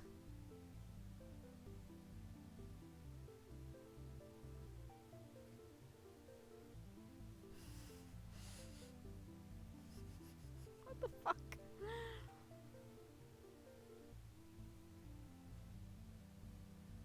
You need to get out of this, but how?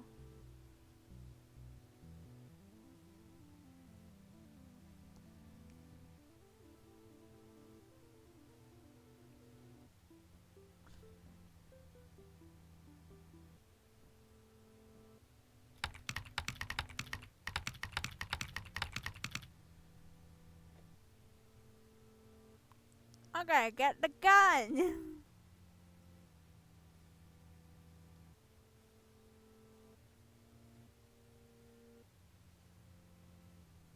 There isn't a gun!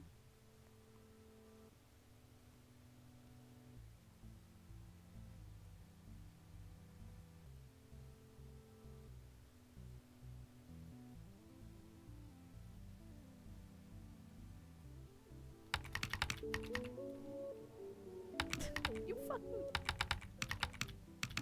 Someone is having some kind of fucking... I think... whoever's... Someone on Discord's drunk. Thank you for the follow, by the way. I am so sorry that I keep going back and forth from my Discord. They're apparently good, but I feel like they're drunk because they're just... yelling a song through text.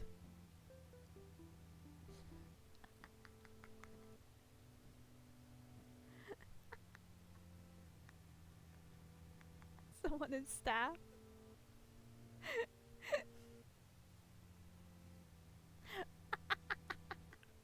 Who is this? Oh, Cosmic? Yeah, Cosmic! I think they're drunk. This is Barley. Okay. Hello, Barley. Yeah, I think Cosmic's drunk. I don't know what's happening.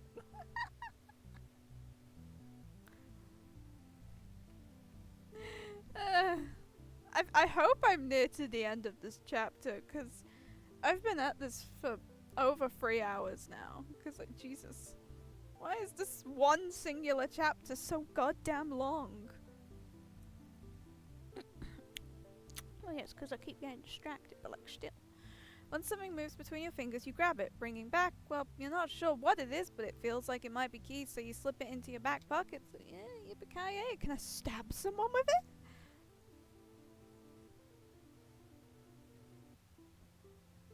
Aww.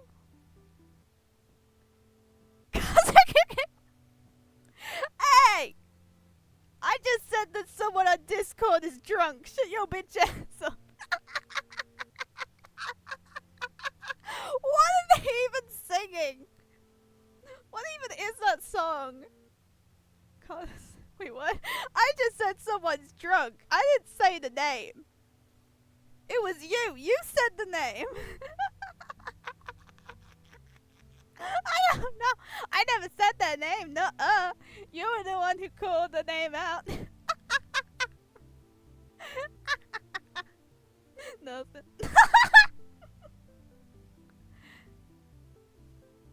I just said someone on Discord's drunk.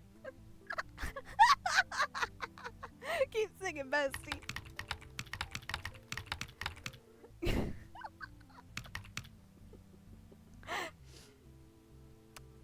Oh shoot, darling, we don't have to cruise in me and my ideas for romantic strolls in the moonlight. What the fuck?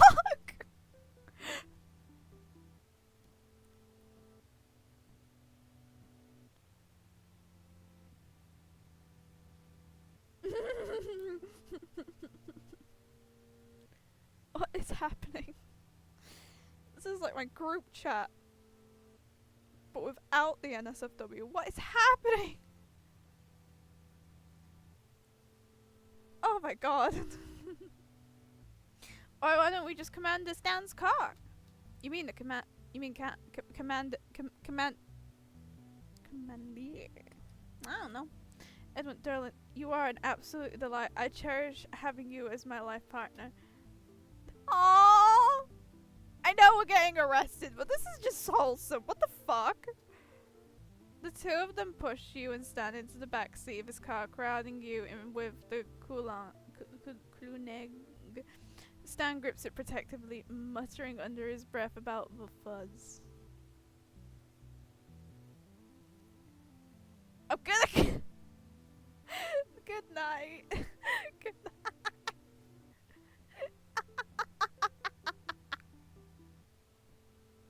He's quiet for most of the ride, only speaking up once. You okay, Vida?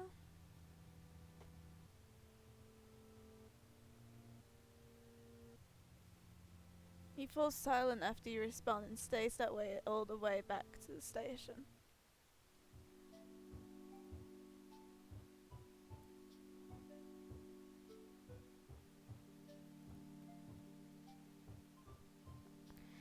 Inside the station, Derlin leads you to a pair of chairs by a desk, and Blub disappears down a hallway. Blubs is back after a few minutes, deep frown set into his face, and after directing his frown at Derlin, he takes you and Stan down another hallway to a set of cells.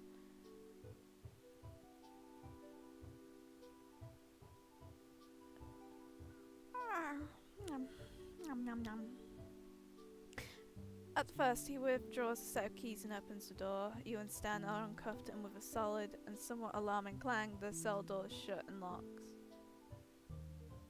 And they're still singing in the server.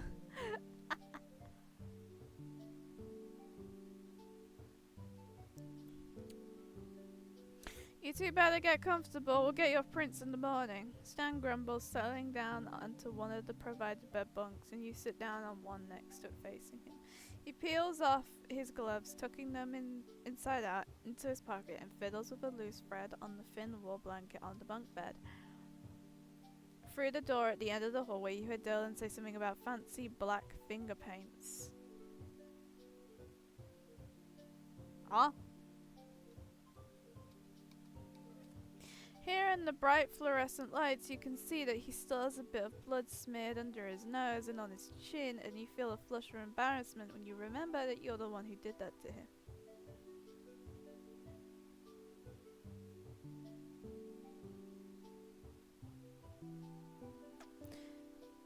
Yep, they're still drunk.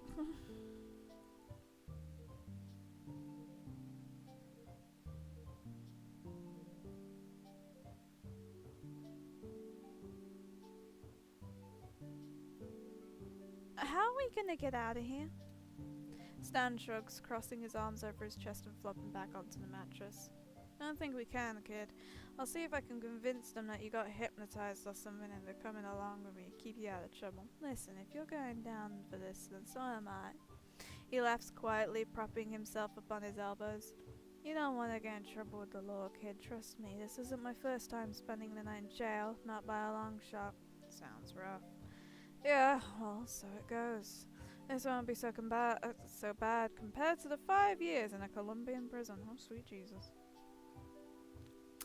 There's a story behind that. Oh, I don't want to know. Anyway, the only way we're getting out of here is with the keys. Then we could just slip out the window or something. You think for a moment, stuffing your hands into your pockets, and suddenly remember the thing you grabbed off the second cop, Derlin. Oh, wait! You jump to your feet and dig into your back pocket, withdrawing the small metal thing you stole, find that it's a ring of official-looking keys. Oh, wow, I'm so good at this. I'm so good at this. Look at me go. You hold the keys out in front of yourself and jingle them triumphantly. Look what I got off Derland. Stan stares at your hand in disbelief, then at you, then at the keys, and back at you again before laughing incredulously. Are you sure you don't have experience with this kind of thing?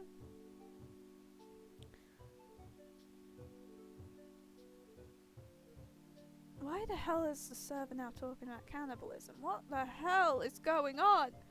What did I miss? Why are they talking that? What? Oh, I'm so confused.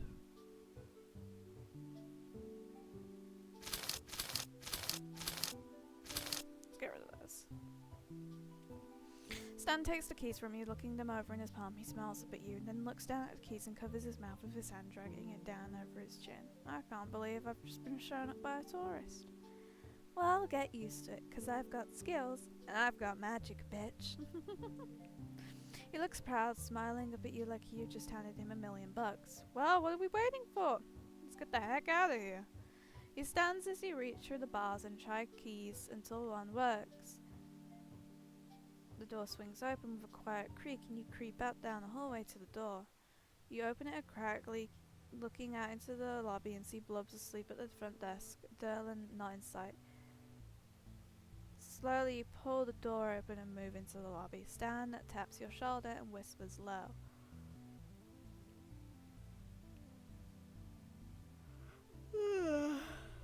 Oh yeah, we do need to get your keys. Crossing your fingers for luck, you sneak over to the desk and reach down to grab them when suddenly Blobs stirs and mumbles. What kind of nightmare? Stan snorts behind you and you manage to suppress a laugh as you pluck the keys away. Wait, hold on!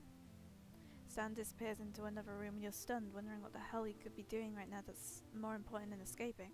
Before you had the chance to call him something you might regret later, he reappears in the doorway with the troublesome pain.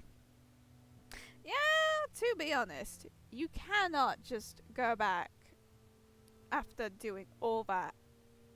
You gotta at least bring it back. Seriously? Alright, let's roll. He's got a point. Slipping out with only a click of the station door closing behind you, you and Stan climb into his car and escape into the night. After stopping by Bud's dealership to pick up the hidden backpack, you and your partner in crime head back to the shack in comfortable silence. You'd feel tired if it weren't for the adrenaline. Oh my goodness, please tell me we're nearly over to this chapter, please, I'm begging you.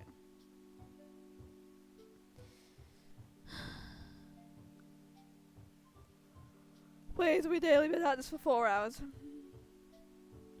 You carry the backpack inside while Stan brings in the... I'm just going to say the painting at this point.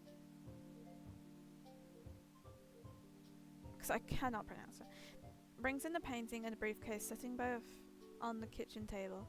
I'd call that a successful night. Even though we got arrested, so would I.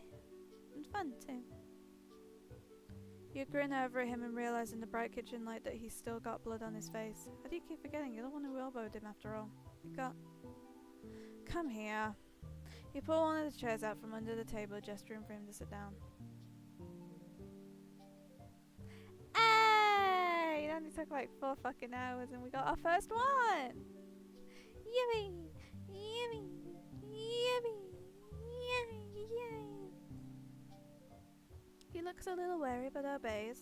the chair's ancient metal frame creaking under his weight. You grab a couple of paper towels, turning on the faucet in the sink and wetting them. Clean them, clean them, clean them, clean them, clean them. We clean and we clean and we cleany cleany clean and we're clean and we're cleaning. Yippee yippee kay. Mentally steadying yourself, you hold the side of his face and neck in your hand. Ooh. With gentle pressure, you guide his head to tilt back into ooh, till he's lit up fully by the overhead like ooh. You can feel him blush under your hand. Ooh. His skin eating up. Ooh. He seems too surprised to protest or even speak as you wipe the now dried blood from his face. He's quiet while you work, watching you with warm brown eyes rimmed by dark lashes. Which is very ironic, because I see no lashes in this drawing.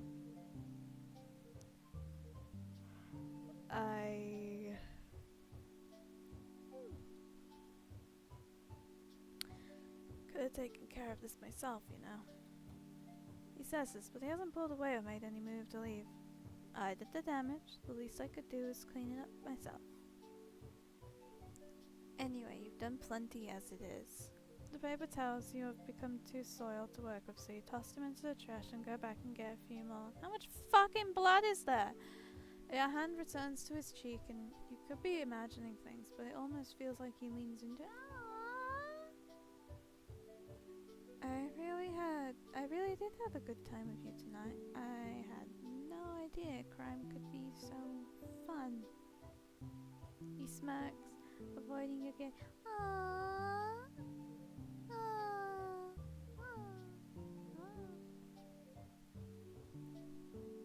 I had a good time too. Pause for a moment, realizing something. Those cops aren't gonna come after us, are they? Stan shrugs. Probably not. They're nice enough guys, but not exactly competent. Oh, there we go, the blood's gone. You laugh quietly and he smirks up at you. You stand back to make sure you're finished and toss the last paper towels into the trash. You sure it's not broken? I'm fine, don't worry about it. Your hand lingers on his cheek. I'm gonna hug him! You take a fortifying deep breath and lean down. Hug him! Huggy, huggy, huggy, huggy, huggy, huggy, huggy. Thanks to the car parts. You pull away and he's got a funny look on his face. And for the good time. Well, good night. He stares at you for a moment with that look on his face and composes himself and gives you a goofy smile. Yeah, sleep tight.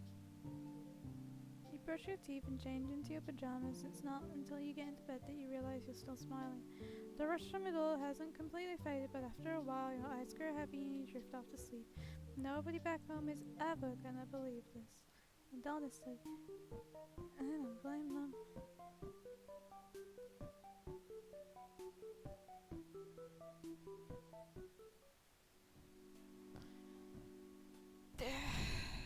Oh my goodness, I can save it.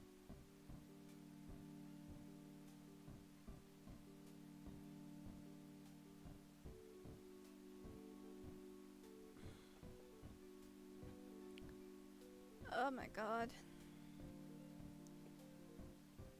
Oh my goodness, why am I so small?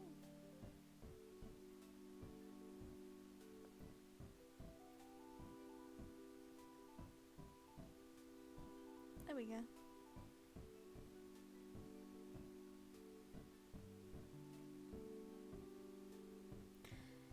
Yeah. I am not doing any more this stream. We've gone on for 3.5 hours. Mentally fucking drained. No more, please. I don't really have anything to say. Just hungry, thirsty, and a lot of things. Itchy. I'm no longer sweaty though. I'll take that. So, goodbye.